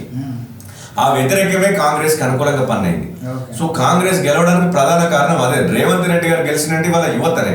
సో వాళ్ళకి ఆ రోజు ఇదే రాహుల్ గాంధీ గారు, ప్రియాంక గాంధీ గారు ఇదే సరూర్ నగర్ స్టేడియంలో ఈమె ప్రియాంక గాంధీ యూత్ డిక్లరేషన్ చేసింది.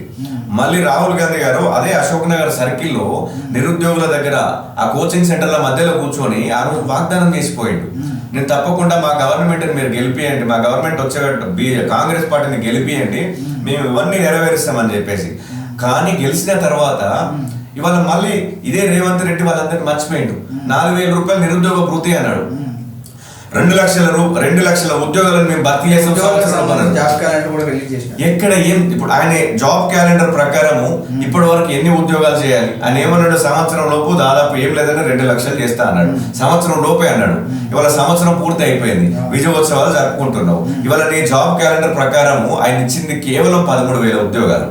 13,000 ఉద్యోగాలు. దాంతో పాటు గత బీఆర్ఎస్ ప్రభుత్వంలో ఇచ్చినటువంటి నోటిఫికేషన్లు ఏదైతే కొన్ని ఉన్నాయో అవి కంప్లీట్ చేసిండు, వాటికి పట్టాలు ఇచ్చింది. నేను అదే చెప్తున్నా, వాళ్ళ బీఆర్ఎస్ ప్రభుత్వం ఇప్పుడు ఎవరికో పుట్టిన పిల్లను నేను ముద్దాడితే ఎట్లుంటది? అట్లా ఇవాళ కాంగ్రెస్ పార్టీ రేవంత్ రెడ్డి కూడా ఆడ బీఆర్ఎస్ లో పుట్టిన పిల్లని నేను ముద్దాడినట్టుగా ఇవాళ గత బీఆర్ఎస్ ప్రభుత్వంలో ఇచ్చిన కొన్ని నోటిఫికేషన్లు అవి కలుపుకున్నా కూడా అన్ని కలిపి 25,000 దాటలేవు. 25,000 దాటి నేను ఏం మాట్లాడుతుంటే 55,000 ఉద్యోగాలు అంటాడు. 55,000 ఉద్యోగాలు ఎక్కడిచ్చిన వాళ్ళు నిజంగా అన్ని అబద్ధాలు రేవంత్ రెడ్డి మాట్లాడేది.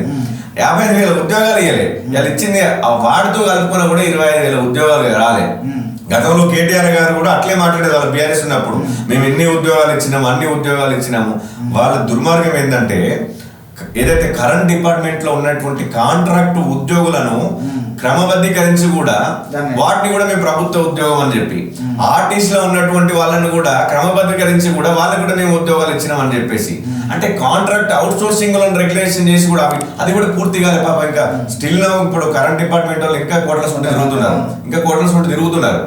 సో ఇట్లా వాళ్ళని క్రమబద్ధీకరించి కూడా విఆర్ఏ వ్యవస్థను తీసేసి ఆ విఆర్ఏలో కూడా కొన్ని పోస్టులు అక్కడక్కడ ఇచ్చి కూడా మేము ఇచ్చినామని చెప్పుకుంటే ఎట్లా? సో ఇట్లా ప్రభుత్వాలు నిజంగా చాలా పొరపాటు చేస్తున్నాయి. అసలు ఉద్యోగాలు ఇవాళ యువత నిర్వీర్యం అయిపోతున్నారు. నిజం చెప్పాలంటే ఈ ప్రభుత్వాల వల్లనే. ఆయన వచ్చి రేవంత్ రెడ్డి పెద్ద పెద్ద మాటలు చెప్తాడు వేదికల మీద, మా పార్టీ యువత కోసం ఏమో చేసిందని. ఏమి చేయలేదు, శూన్యము. ఆయన ఇదే డ్రగ్స్ మాఫియా గురించి మాట్లాడతాడు. యువత స్టిల్ నౌ ఈ రోజు డ్రగ్స్ హైదరాబాద్ మొత్తం రాజ్యం వెళ్తున్నది. చాలా ఇంజనీరింగ్ కాలేజీ బడాబాబులుగా చెప్పుకునేటువంటి ఇంజనీరింగ్ కాలేజీలలో ఇలా డ్రగ్స్ రాజ్యం వెళ్తున్నది. ఇలా స్లమ్ ఏరియాలలో పాపం అమాయకులు బలవుతున్నారు. చాలా నిరుపేద కుటుంబాలకు సంబంధించినటువంటి యువత బలైపోతున్నది.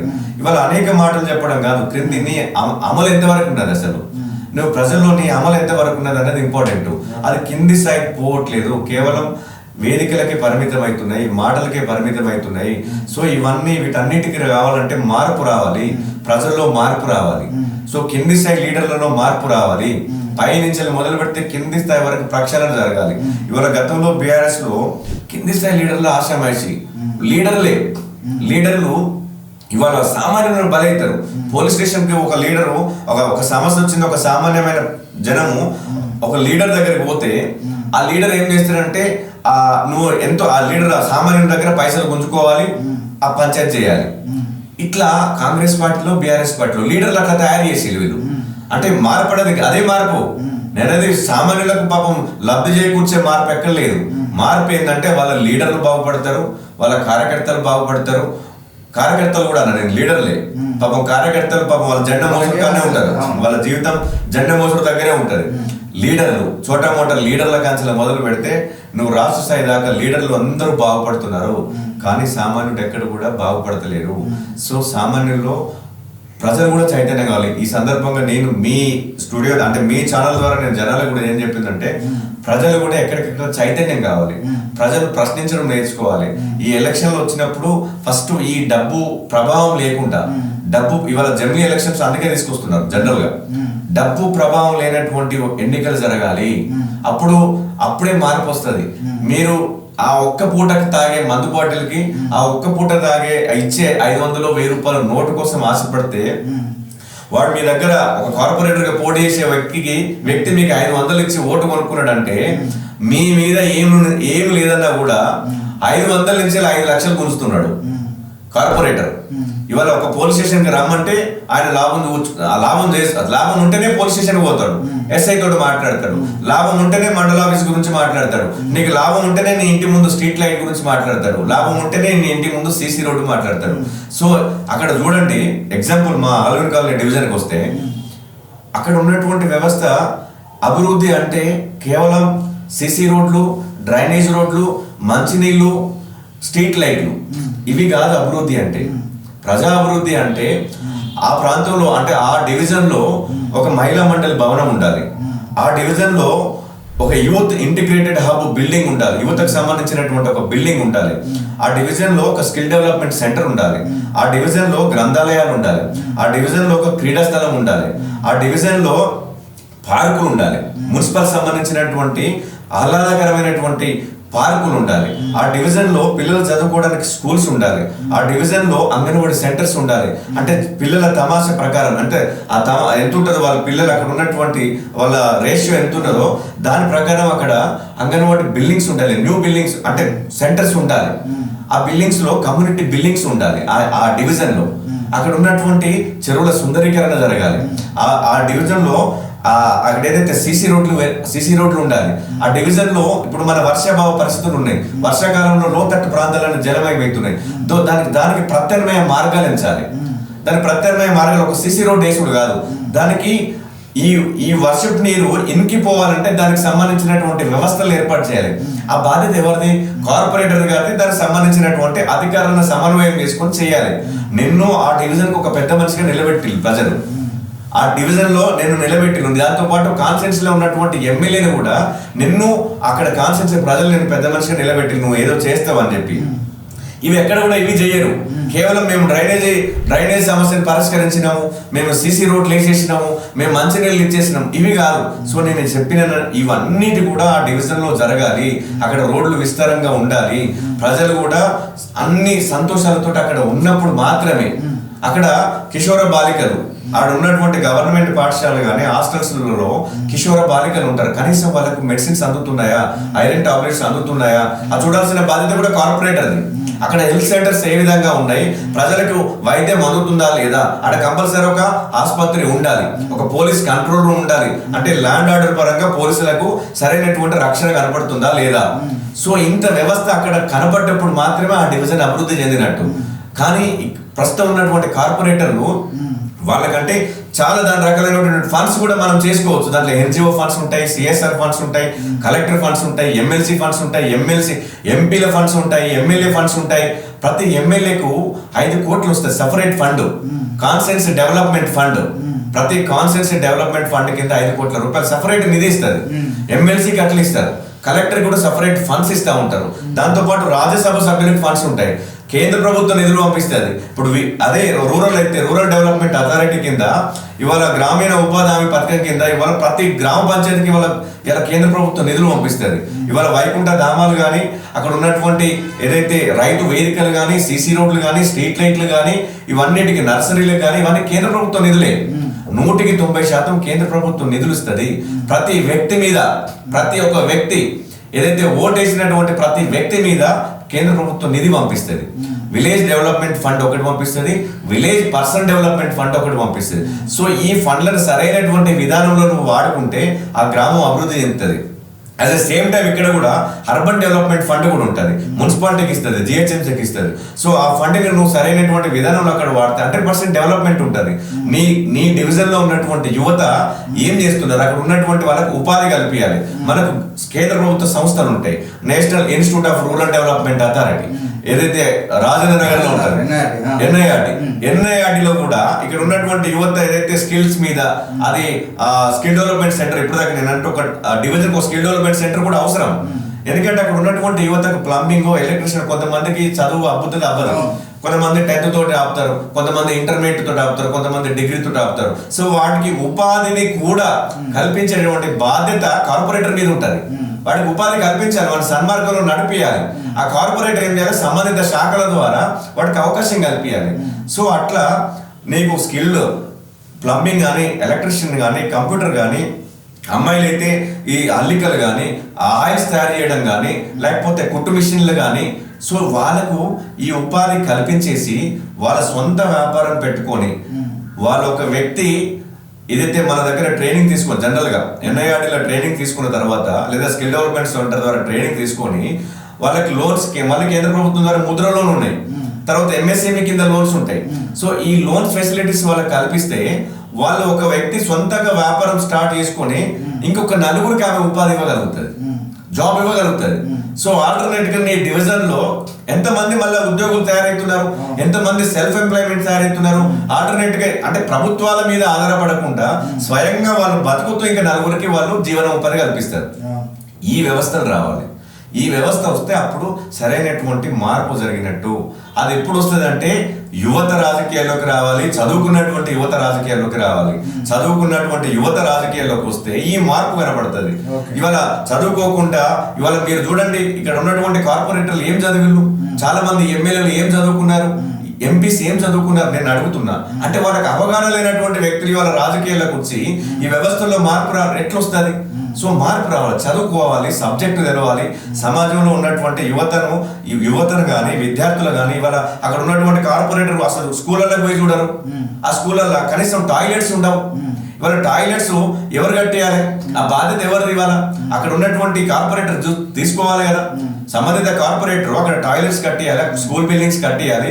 నువ్వు ఏ విధమైనటువంటి ఫండ్స్ తీసుకొస్తావు? అక్కడ ఉన్నటువంటి ప్రభుత్వ భూములు కాపాడాలి.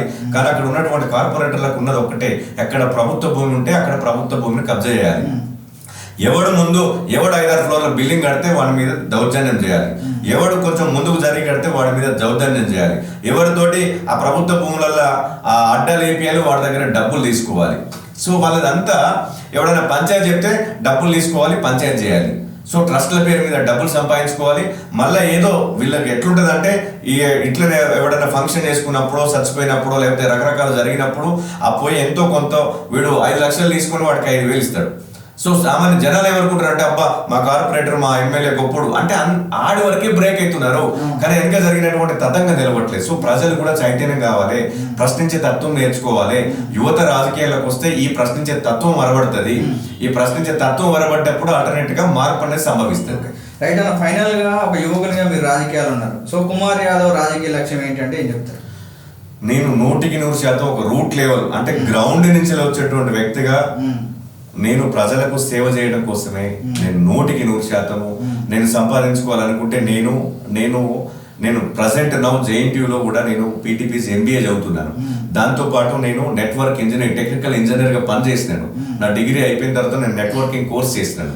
కోర్స్ చేసిన తర్వాత నేను ఒక టెక్నికల్ ఇంజనీర్గా పనిచేసినాను, సర్వర్స్ మీద పనిచేసినాను. నా సొంత వ్యాపారం, నాకు బ్రాడ్బ్యాండ్ పెట్టుకున్నాను.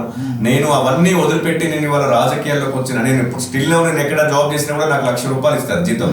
నెలకు ₹1,00,000 ఇస్తారు. నా కుటుంబంతో నేను హ్యాపీగా ఉండొచ్చు, సంతోషంగా నేను హ్యాపీగా ఉండొచ్చు, టైంకి ఉద్యోగం చేసుకోవచ్చు, టైంకి ఇంటికి రావచ్చు, నా పిల్లలతోటి నా ఫ్యామిలీతోటి గడపవచ్చు. కానీ నేను ఒక లక్ష్యంతో ఇవాళ రాజకీయాల్లోకి వచ్చిన. ఈ రాజకీయ మార్పు రావాలి, ఈ రాజకీయ సర్వీస్ చేయాలి, సేవ చేయాలి, ప్రజలకు సేవ చేయాలనేటువంటి ఒక దృఢ సంకల్పంతో నేను ఇవాళ రాజకీయాల్లోకి వచ్చిన. నేను నిజంగా నేను కూడా వాళ్ళ యొక్క నేను ఎన్ని విషయాలు చెప్తున్నానంటే ఒకసారి అర్థం చేసుకోండి. నేను కూడా వాళ్ళ యొక్క చేయొచ్చు, కానీ వాళ్ళకి నాకు చాలా వ్యత్యాసం ఉండాలి. సో ప్రజల్లో మార్పు జరగాలి. సో నేను అంతిమంగా ఈ ప్రజలకు సేవ చేయాలి. ప్రజల్ని సోమరిపోతులుగా కాదు చేయాల్సింది, ప్రజలు వాళ్ళ కాళ్ళ మీద వాళ్ళు నిలబడి 10 మందికి సపోర్ట్గా ఉండడం కోసం మనం ప్రజల్ని తయారు చేయాలి. ఈ దేశంలో ఉన్నటువంటి కానీ ఈ సమాజంలో ఉన్నటువంటి యువతను అందరినీ తయారు చేయాలి. సో అటువైపు వెళ్ళాలి. కానీ వాళ్ళ ఉచితాల పేరు మీద ప్రజలకు ఉచితాలు ఇచ్చి, ఉచితాల పేరు మీద ప్రజల్ని సోమరిపోతుల్ని వేసి ఇవాళ అన్ని ఉచితాలే. ఎందుకు ఇవాళ ఉచితం అని అడుగుతున్నా నేను. ఉచితం అనేది ఎందుకు? వాళ్ళ ప్రజలు వాళ్ళు పని చేయట్లేరా? వాళ్ళు పని చేయలేరా? వాళ్ళకు నువ్వు ఉపాధి కల్పి. నేనేమంటున్నా పని కల్పివ్వండి. ఒక ఉద్యోగం కల్పిస్తే ఉద్యోగం చేసుకుంటాడు, ఒక ఉపాధి కల్పిస్తే ఉపాధి చేసుకుని ₹4 సంపాదించుకుంటాడు. సంపాదించుకున్న దాంతో వాడు కుటుంబాన్ని పోషించుకుంటాడు, సమాజానికి ఉపయోగపడతాడు. కానీ వాళ్ళ ఉచితాలకు ఇచ్చి వాళ్ళని సోమరిపోతులుగా తయారు చేసి వాళ్ళ పని చేయాలి. మీరు ఒకసారి గ్రామాలకు వెళ్ళండి, వాళ్ళ అక్కడ ఉన్నటువంటి రైతులు ఇవాళ యంత్రాలు మొత్తం టెక్నాలజీని వాడి ఇవాళ యంత్రాలు వస్తూ ఉన్నాయి తప్ప ఇవాళ ప్రజలు పనిచేయలేనటువంటి దుస్థితి.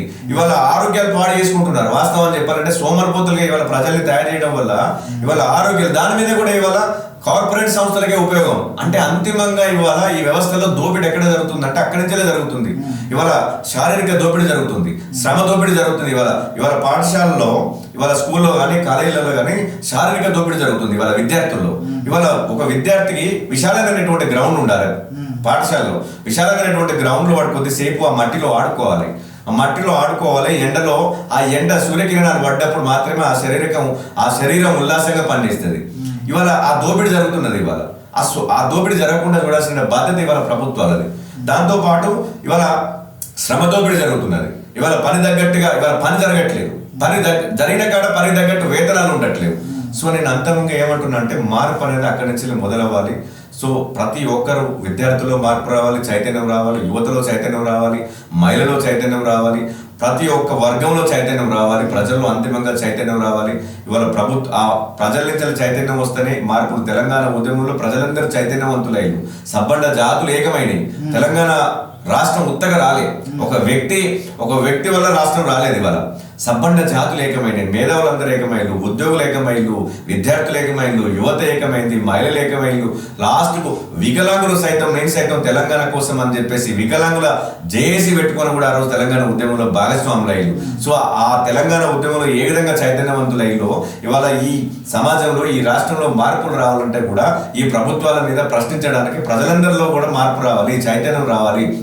అప్పుడు మాత్రమే ఈ ప్రభుత్వాలు పోవాలి. ఈ బీఆర్ఎస్ ప్రభుత్వం పోయింది, కాంగ్రెస్ ప్రభుత్వం కూడా పోవాలి. కాంగ్రెస్ ప్రభుత్వం కూడా 100% అవినీతి మరకల మీద ఉన్నటువంటి ప్రభుత్వమే. ఇవాళ బడ్జెట్ లేదని తెలుసు, రాష్ట్రం ఖజానాలో పైసలు లేవని తెలిసి కూడా నువ్వు అమలుకు నోచుకోలేనటువంటి హామీలు ఇచ్చి ఇవాళ ప్రజల్ని మళ్ళీ తప్పుదో పట్టించే ప్రయత్నం చేసినావంటే దోషి ఎవరు? ఇవాళ రేవంత్ రెడ్డి దోషి కాదా? ఇవాళ జనం ముందు దోషి రేవంత్ రెడ్డి. ఇవాళ నీకు తెలుసు, ఇవాళ ఖజానా లేనప్పుడు ఇన్ని హామీలు ఇచ్చినావు, ఇవాళ ఏ ఒక్క హామీలను నెరవేర్చినవా? 6 గ్యారంటీలు, 420 సబ్ గ్యారంటీలు. ఇవాళ 6 గ్యారంటీలు, 66 అబద్ధాలతో ప్రజల్ని మోసం చేసినావు. ఇచ్చినటువంటి ఏ ఒక్క హామీని నెరవేర్చకుండా ఇవాళ ప్రజల్ని తప్పుదో పట్టించడానికి కాలయాపన పేరు మీద అనేక పథకాలు పట్టుకొస్తున్నావు. ఇవాళ హైడ్రా, ఇవాళ ప్రజలు తీసుకురమ్మన్నారా? ఇవాళ హైడ్రా వల్ల ఇవాళ సామాన్యులకు జరిగినటువంటి లాభం ఏమున్నది? ఇవాళ నష్టమే జరిగింది కదా హైడ్రా వల్ల. ఇవాళ మూసీ ప్రాజెక్ట్ ఎవరి కోసం? ఇవాళ మూసీ బఫర్ జోన్ లో ఉన్నటువంటి వాళ్ళందరూ కూడా పేదోళ్ళే అని చెప్పేసి గత 30-40 సంవత్సరాలుగా ఆ పేదోళ్ళు బఫర్ జోన్ లో ఇండ్లు కట్టుకొని వాళ్ళకి ఇదే ప్రభుత్వాలు, గతంలో కాంగ్రెస్ ప్రభుత్వం ఉన్నది కదా, గతంలో కాంగ్రెస్ ప్రభుత్వం, తెలుగుదేశం ప్రభుత్వం ఉన్నప్పుడే కదా వాళ్ళకి అందరికి పట్టాలు ఇచ్చింది. వాళ్ళు బఫర్ జోన్ లో ఇండ్లు కట్టుకొని వాళ్ళు అన్ని విధాలుగా వాళ్ళు ప్రభుత్వం దగ్గర అనుమతులు తీసుకొని వాళ్ళు ఇండ్లు కట్టుకొని నివాసం ఉన్నారు. 40-40 ఏళ్ళుగా ఉన్నటువంటి వాళ్ళను ఇవాళ రాత్రికి రాత్రే వాళ్ళని అక్కడి నుంచి ఎల్లగొట్టాలన్నటువంటి ప్రయత్నం, అది కుట్ర కదా. అది ఎవరి కోసం? ఇవాళ ఎవరి మెప్పు కోసం ఇవాళ రాష్ట్ర ప్రభుత్వం, ముఖ్యమంత్రి పనిచేస్తా ఉన్నాడు. ఇవాళ రాహుల్ గాంధీ కుటుంబాన్ని మెప్పించడం కోసం ఇవాళ ఇక్కడ డబ్బులన్నీ ఇక్కడ దోచుకొని అక్కడ దాచిపెట్టడం కోసమే కదా. ఇవాళ ఈ మూసీలో మేము బీజేపీ ఎక్కడ కూడా మూసీ ప్రక్షాళనకు వ్యతిరేకం కాదు. మూసీ 100% ప్రక్షాళన చేయాల్సిందే కానీ మూసీ పక్కన ఉన్నటువంటి బఫర్ జోన్ లో ఉన్నటువంటి పేదలకు అన్యాయం చేసి కాదు. నువ్వు మూసీలో ఉన్నటువంటి ఇప్పటి వరకు తట్టెడు మత్తి ఎత్తలేదు, నీకు మూసీకి సంబంధించినటువంటి డిపిఆర్ లేదు, ఏం లేకుండానే ఇవాళ ఆర్డిఎక్స్ సంథింగ్ ఆర్పిఎక్స్ సంథింగ్ ఆర్డిఎక్స్ పెట్టి ఇవాళ మూసీ రివర్ బెడ్ అనుకుంటా. సో అది పెట్టి ఇవాళ ప్రజలందరినీ నువ్వు అక్కడి నుంచి ఇళ్ళ కొడుతున్నావే, మీకు డబుల్ బెడ్రూమ్ ఇండ్లే నీకు సరిగ్గా లేవు, నువ్వు కట్టినటువంటి ఇండ్లే లేవు. గత ప్రభుత్వంలో మేము దాదాపు 3 లక్షల ఇండ్లకి కేంద్ర ప్రభుత్వం నిధులు పంపిస్తే ఈ దుర్మార్గులు బీఆర్ఎస్ ప్రభుత్వం అవన్నింటినీ దారి వల్లించి కొన్ని ఇండ్లే కట్టిల్లు. సో ఆ కట్టినటువంటి వాటిని కూడా పూర్తిగా ఫుల్ఫిల్ చేయలేదు. ఇవాళ కాంగ్రెస్ ప్రభుత్వం వాళ్ళకి పోనీ అక్కడ ఇస్తారా? వాళ్ళు ఒక వ్యక్తికి ప్రత్యామ్నాయం చూపించినాక కదా నువ్వు చేయాల్సింది. అవి ఏమి చేయకుండా రాత్రి దొంగతనంగా వాళ్ళందరినీ ఎల్లగొట్టి ఆ బఫర్ జోన్లల్లో మల్టీప్లెక్స్ కాంప్లెక్స్లు పెట్టి ఆ ఖజానా అంతా రాహుల్ గాంధీకి దోచిపెట్టడం కోసం, సోనియా కుటుంబానికి దోచిపెట్టడం కోసం ఇవాళ రేవంత్ రెడ్డి ఎంత తాపత్రయపడుతున్నాడో మీరు ఒకసారి అర్థం చేసుకోవచ్చు. హైడ్రా పేరు మీద చెరువులలో గత ప్రభుత్వం ఇచ్చినటువంటి కదా అవన్నీ అనుమతులు. మరి మీరే అనుమతులు ఇచ్చి సామాన్యులు పాపం చిన్న ఉద్యోగాలు చేసుకున్నటువంటి ఎంప్లాయీస్ ఈఎంఐ పద్ధతిలో కట్టుకున్నారు అపార్ట్మెంట్లలో తీసుకొని. ఆ కన్స్ట్రక్షన్ అవుతుంటేనే వాళ్ళు అమౌంట్ తీసుకుంటారు. ఈఎంఐ పద్ధతిలో కట్టుకునేటువంటి ఇప్పుడు ఆ బిల్డింగ్లు కూల్చబట్టినావు. ఇప్పుడు వాళ్ళ పరిస్థితి ఏంది? వాళ్ళకి ఎవరు భరోసా ఇవ్వాలి? వాళ్ళ సామాన్యులు చిన్న గుడిసెలు వేసుకుంటే వాళ్ళ ఇల్లు కూడా కొడుతున్నావు. మరి ఇవాళ జన్వాడ ఫామ్ హౌస్ కానీ ఇవాళ ఈ దుర్గం చెరువు కింద ఉన్నటువంటి మీకు సంబంధించినటువంటి చుట్టాలే ఉన్నాయి కదా, పెద్ద బడాబావులకు సంబంధించినవి గండిపేట చెరువు కింద ఉన్నాయి కదా, మరి అవి ఎందుకు కూడా కొడతలేవు? అంటే కేవలం అంతిమంగా ఈ ప్రభుత్వము, కాంగ్రెస్ ప్రభుత్వం మళ్ళీ సామాన్యునికే నష్టం కలుగుతుంది, సామాన్యునికే నష్టం చేస్తుంది. ఈ ఆలోచనల ద్వారా ఫస్ట్ ఈ కాంగ్రెస్ ప్రభుత్వం రాగానే ప్రజాపాలన దరఖాస్తులు తీసుకున్నది. ప్రజాపాలన దరఖాస్తుల పేరు మీద కాలయాపన, ప్రజాపాలన అయిపోయిన వెంటనే హైడ్రా పేరు మీద కాలయాపన, హైడ్రా అయిపోయిన వెంటనే మళ్ళీ ఏం చేసింది? మూసీ ప్రాజెక్టు మీద కాలయాపన, మూసీ ప్రాజెక్ట్ అయిపోయిన వెంటనే వాళ్ళ కులగణన పేరు మీద కాలయాపన. మరి అదే కేసీఆర్ ఆ రోజు 100 కోట్లు వెచ్చించి ఆ రోజు ఇంటింటి సమగ్ర సర్వే చేసిలు కదా, దానికి సంబంధించినటువంటి రిపోర్ట్ నువ్వు ఎందుకు తెచ్చుకోవట్లేదు? నువ్వు ప్రజాపాలన పేరు మీద దరఖాస్తులు తీసుకున్నావు కదా, మరి ఆ దరఖాస్తులు ఎక్కడ పోయినాయి? అలా రాసుంటారు కదా ఇవన్నీ. సో విద్యార్థి స్టూడెంట్ ఒక స్కూల్లో జాయిన్ అయినప్పుడే నీ కులం ఏంటో అలా మెన్షన్ చేస్తున్నారు. సో అక్కడ నీకు ఎందుకు కనపడతలేవు? సో ఇవాళ ఇవన్నీ అంశాలు కూడా ఇవాళ కులగణన పేరు మీద కూడా ఎవరికి ఇవాళ మైనార్టీ సంతుష్టికరణ రాజకీయాల కోసం, ముస్లిం సంతుష్టికరణ రాజకీయాల కోసం ఇవాళ కాంగ్రెస్ పడుతున్న ఆరాటం. ఇవాళ కులగణన మళ్ళీ అంతిమంగా మళ్ళీ ఎవరికి జరుగుతుంది అంటే మళ్ళీ బడాబాబులకే జరుగుతుంది. సో ఇవాళ ఇవన్నీ కూడా కాలయాపన చేయడం కోసం ఇచ్చినటువంటి 6 గ్యారెంటీలు అమలు చేయడం సాధగాక కేవలం ఒక బస్సు ఫ్రీ అని చెప్పిండు, కరెంటు ఫ్రీ అని చెప్పిండు. కరెంటు కూడా 200 యూనిట్లు లోపు ఉన్నటువంటి వాళ్ళకు అని చెప్పిండు. ఇప్పటికి కూడా చాలా మందికి కూడా ఇంకా కరెంట్ ఫ్రీ కాలేదు, చాలా మందికి రావట్లేదు. నేనేమంటున్నా, ఒక నెల వస్తుంది, ఒక నెల తీస్తున్నాడు సిలిండర్. నేనేమంటున్నా అంటే సిలిండర్ ఇప్పుడు నువ్వు ఒకసారి పోయి కనుక్కో ప్రజల్ని, సిలిండర్ ఎంతకి ఇచ్చినావని చెప్పి. మరి కేంద్ర ప్రభుత్వం సబ్సిడీ ఇస్తుంది కదా, కేంద్ర ప్రభుత్వమే కదా. నువ్వు అంతిమంగా దీనికి సిలిండర్ ఎక్కడి నుంచి రావాలి, ఈ గ్యాస్ ఎక్కడి నుంచి వస్తుంది, మళ్ళీ కేంద్ర ప్రభుత్వం ఇవ్వాల్సిందే కదా. వీళ్ళు ట్యాక్స్ తగ్గించుకున్నారు. నేను అదే చెప్తున్నా కదా, ఇప్పుడు గత ప్రభుత్వం తగ్గించుకోలేదు, ప్రభుత్వం తగ్గించుకున్నది. నేనది ఇప్పుడు కేంద్ర ప్రభుత్వం ఇస్తేనే కదా నువ్వు ఇవ్వాల్సింది. కేంద్రం ఇవ్వకపోతే నువ్వు ఎక్కడి నుంచి వెళ్ళేస్తావు? సో ఈ అంశం ఇట్లనే. రైతు రుణమాఫీ అన్నాడు. రైతు రుణమాఫీ ఎంత మేరకు చేసింది? వాళ్ళ 2 లక్షల రుణమాఫీ డిసెంబర్ 7న ముఖ్యమంత్రి ప్రమాణ స్వీకారం చేసి డిసెంబర్ 9 లోపు, డిసెంబర్ 9వ తారీఖున రైతుల ఖాతాలో 2 లక్షల రూపాయలు జమ అయితే అన్నాడు. మళ్ళీ డిసెంబర్ 9 దాటింది, సంవత్సరం దాటిపోయింది. ఇవాళ విజయోత్సవాలు జరుపుకుంటున్నావు. విజయోత్సవాలు ఎవరు జరుపుకోవాలి? నిజంగా నువ్వు రైతు రుణమాఫీ చేసినావు, రైతు బంద్ ఇచ్చినావు. ఇవాళ మళ్ళీ కొత్తగా నిన్న బట్టి విక్రమార్క గారు ఏదో మాట్లాడుతున్నారు, 12,000 భూమి లేని వాళ్ళకి అని చెప్పేసి. ఫస్ట్ నువ్వు ఇచ్చినటువంటి హామీలు నెరవేర్చండి, అది సాధ కాదు.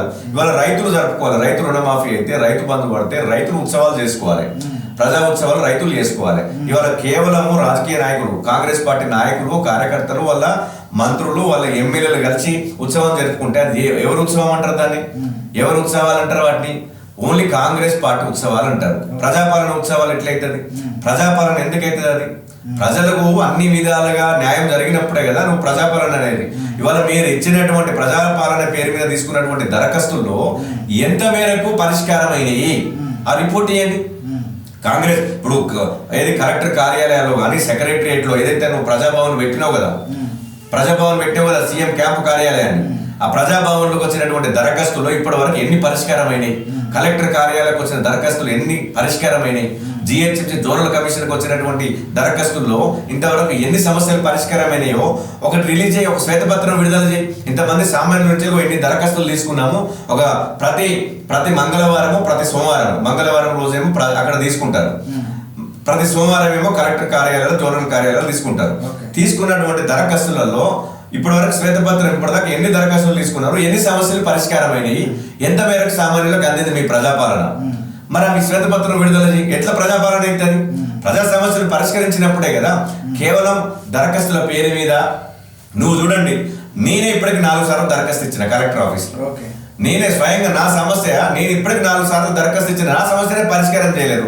ఒక నాయకుడిగా, నేను ప్రజల మధ్యలో ఉండేటువంటి ఒక నాయకుడిగా నేనే పోతేనే, నువ్వు ఒక సర్వీస్ చేసినటువంటి వ్యక్తిగా నేను ఒక సర్వీస్ యాక్టివిటీస్ ద్వారా నేను నీ దగ్గరికి వస్తున్నటువంటి 4 సార్లు 2 సంవత్సరాలు ఒక సమస్య మీద నేను తిరుగుతున్నాను. నా సమస్యను నువ్వు పరిష్కరించినప్పుడు సామాన్యులకు ఏం పరిష్కరిస్తావు? అంటే ఈ దరఖాస్తులు ఎందుకోసం తీసుకుంటున్నారంటే కేవలం కాలయాపన కోసం మాత్రమే. దరఖాస్తులు తీసుకున్నది కాలయాపనే. ఒక్క దరఖాస్తు కూడా నేను ఛాలెంజ్ చేస్తా, వాళ్ళు తీసుకున్నటువంటి దరఖాస్తులో కనీసం 10% పరిష్కరించినా కూడా నేను ఎక్కడికంటే అక్కడికి ఉంటా. అసలు ఎక్కడ కూడా సమస్యలు పరిష్కరించట్లేదు, కేవలం కాలయాపన చేయాలి. మళ్ళీ ఈ స్కీమ్ అయిపోతుంది కులగణన. ఇప్పుడు సంక్రాంతి తర్వాత రైతు బంధు ఏదో పెడతారని చెప్పేసి, ఎందుకంటే రైతు భరోసా ఇది మన ఇప్పుడు స్థానిక సంస్థల ఎలక్షన్స్ వస్తున్నాయి కాబట్టి మళ్ళీ సర్పంచ్ ఎలక్షన్లు పోవాలి కదా. సో అలా గెలవడం కోసం ఇది ఒకటి పెట్టిండు. ఇంకొక స్కీమ్ కూడా బహుశా తీసుకొస్తాడేమో, కార్పొరేషన్ వరకు మళ్ళీ ఒక స్కీమ్ పట్టుకొస్తాడు. కేవలం ఎన్నికల ఏజెండాగా తాయిలాలు ఇచ్చి అధికార దాహం కోసం మాత్రమే హామీలు ఇచ్చి నడుస్తూ పబ్బం గడుపుతున్నటువంటి పార్టీలుగా ఇవాళ గత బీఆర్ఎస్ కానీ ఇవాళ కాంగ్రెస్ కానీ చరిత్రలో ముద్రింపబడ్డాయి. దీన్ని ఎవరు కూడా మార్చలేరు ఆ చరిత్రని. కాబట్టి ప్రజలు కూడా చైతన్యవంతులు అవుతున్నారు. భారతీయ జనతా పార్టీగా మా నాయకులు కిషన్ రెడ్డి గారు కానీ, బండి సంజయ్ గారు కానీ, ఈటల రాజేందర్ కానీ, డికే అరుణమ్మ కానీ, రఘునందన్ రావు కానీ, మా ఎంపీలు కొండ విశ్వేశ్వరరెడ్డి కానీ, మాకు సంబంధించినటువంటి మా యువమోర్చా ప్రభారి కాసం వెంకటేశ్వర్లు కానీ మాకు చాలా చెప్తా ఉంటారు. యువత మీరు ప్రతి అంశం మీద కొట్లాడండి, నిరుద్యోగులకు సంబంధించినటువంటి ప్రతి అంశం మీద కొట్లాడండి, మీరు ముందుండి పోరాటం చేయండి అని చెప్తే మేము ఎక్కడికక్కడ పోరాటం చేయడానికి సిద్ధంగా ఉన్నాం. ఈ ప్రజా వ్యతిరేక విధానాలు మొన్ననే మేము డిసెంబర్ 1 నుంచి వెళ్ళి 6 వరకు కూడా ఈ ప్రభుత్వ ప్రజా వ్యతిరేక విధానాలపై ఈ విధానాలను ప్రజల్లో ఎండగట్టడానికి అడుగడుగున ప్రజల్ని చైతన్యం చేసినాం. భవిష్యత్తులో కూడా యువమోర్చ ద్వారా చాలా కార్యక్రమాలు కూడా చేయబోతున్నాం. సో మార్పు అనేది తథ్యం. రానున్న భవిష్యత్తులో జిహెచ్ఎంసీలో కానీ స్థానిక సంస్థల్లో కానీ రేపు శాసనసభ ఎన్నికల్లో కానీ తప్పకుండా భారతీయ జనతా పార్టీ విజయం సాధిస్తుందనడంలో ఎలాంటి సందేహం లేదు. అంతిమంగా ఈ రాష్ట్రంలో అసలు పోయిన ఉమ్మడి రాష్ట్రంలో కానీ ఇప్పుడు కానీ అంతిమంగా ఇంకొక పాలనను చూడనటువంటి పార్టీ బీజేపీ ఉన్నది. కాబట్టి ప్రజలు కూడా మార్పు కోరుకొని ఒకసారి బీజేపీకి అవకాశం ఇద్దాము. మీరు ఇప్పుడు చూస్తున్నారు, దేశంలో ప్రజలు మార్పు కోరుకొని బీజేపీకి అవకాశం ఇచ్చారు. ఇవాళ 3వసారి ఇవాళ ప్రభుత్వంలో ఉన్నాము. 3వసారి ఒక విజన్ తోటి నరేంద్ర మోడీ గారు ఏదైతే అంబేద్కర్ గారు కలలుగన్నటువంటి ఏదైతే ప్రజాస్వామ్యం ఉన్నదో ఆ ప్రజాస్వామ్యాన్ని సాధించే దిశగా మా పార్టీ ఏర్పడ్డటువంటి మూల సిద్ధాంతం ఏదైతే ఉన్నదో అంత్యోదయం, చిట్ట చివరి వ్యక్తికి కూడా, అడవిలో ఉన్నటువంటి వ్యక్తికి, అడవి ప్రాంతంలో ఉన్నటువంటి వ్యక్తికి కూడా ఈ దేశ స్వతంత్ర ఫలాలు అందినప్పుడు మాత్రమే ఈ నిజమైన స్వతంత్రం వచ్చినట్టుగా పండిత్ దీన్ దయాళ్ ఉపాధ్యాయ గారు ఏదైతే మా పార్టీని స్థాపించారో, శ్యామ్ ప్రసాద్ ముఖర్జీ గారు, పండిత్ దీన్ దయాళ్ ఉపాధ్యాయ గారు అంత్యోదయాన్ని కలగన్నటువంటి అంత్యోదయాన్ని వల్ల నరేంద్ర మోడీ గారు నెరవేరుస్తున్నారు. మారుమూల ప్రాంతాల్లో ఉన్నటువంటి వ్యక్తికి కూడా దేశ ఫలాలు అందుతున్నాయి. టెక్నాలజీ వల్ల మారుమూల పల్లెల్లో కూడా వెళ్ళింది. మీ సేవ ఈ సేవ సెంటర్లు సైతం ఇవాళ రూపే కార్డు వితౌట్ అంటే డబ్బులు లేకుండా, నోటు లేనటువంటిది, వితౌట్ క్యాష్లెస్ ట్రాన్సాక్షన్స్ ఇవాళ మారుమూల పల్లెల్లో సైతం అంటుంది. సో నేను అందుకే ఏమంటున్నానంటే ఆ మార్పు ఇక్కడ కూడా తెలంగాణ ప్రజలు కోరుకుంటున్నారు. కాబట్టి తప్పకుండా ప్రజలు ఆ మార్పు వైపు అడిగేస్తారు. మేము తప్పకుండా అధికారంలోకి వస్తాము. తప్పకుండా తెలంగాణ ప్రజలు ఏ ఆకాంక్షల కోసమైతే తెలంగాణ రాష్ట్రాన్ని సాధించుకున్నామో, ఏదైతే ఏ అవసరాల కోసం అయితే స్వరాష్ట్రం కావాలనుకున్నారో దానికోసం ఆత్మార్పణ చేసిలో, త్యాగాలు చేసిలో అవి నెరవేరే రోజు, నెరవేర్చే పార్టీ బీజేపీ. థ్యాంక్ యూ అన్న, మీ విలువైన సూచనలు చేశారు. మీరు కూడా గొప్ప స్థాయిలోకి రావాలని కోరుకుంటున్నాము. చూశారు కదా, మరికొంతమందిని మీ ముందుకు తీసుకొచ్చే ప్రయత్నం చేస్తాం. కాబట్టి యాదవ్ విజన్ ఛానల్ని సబ్స్క్రైబ్ చేయండి, షేర్ చేయండి. ధన్యవాదాలు.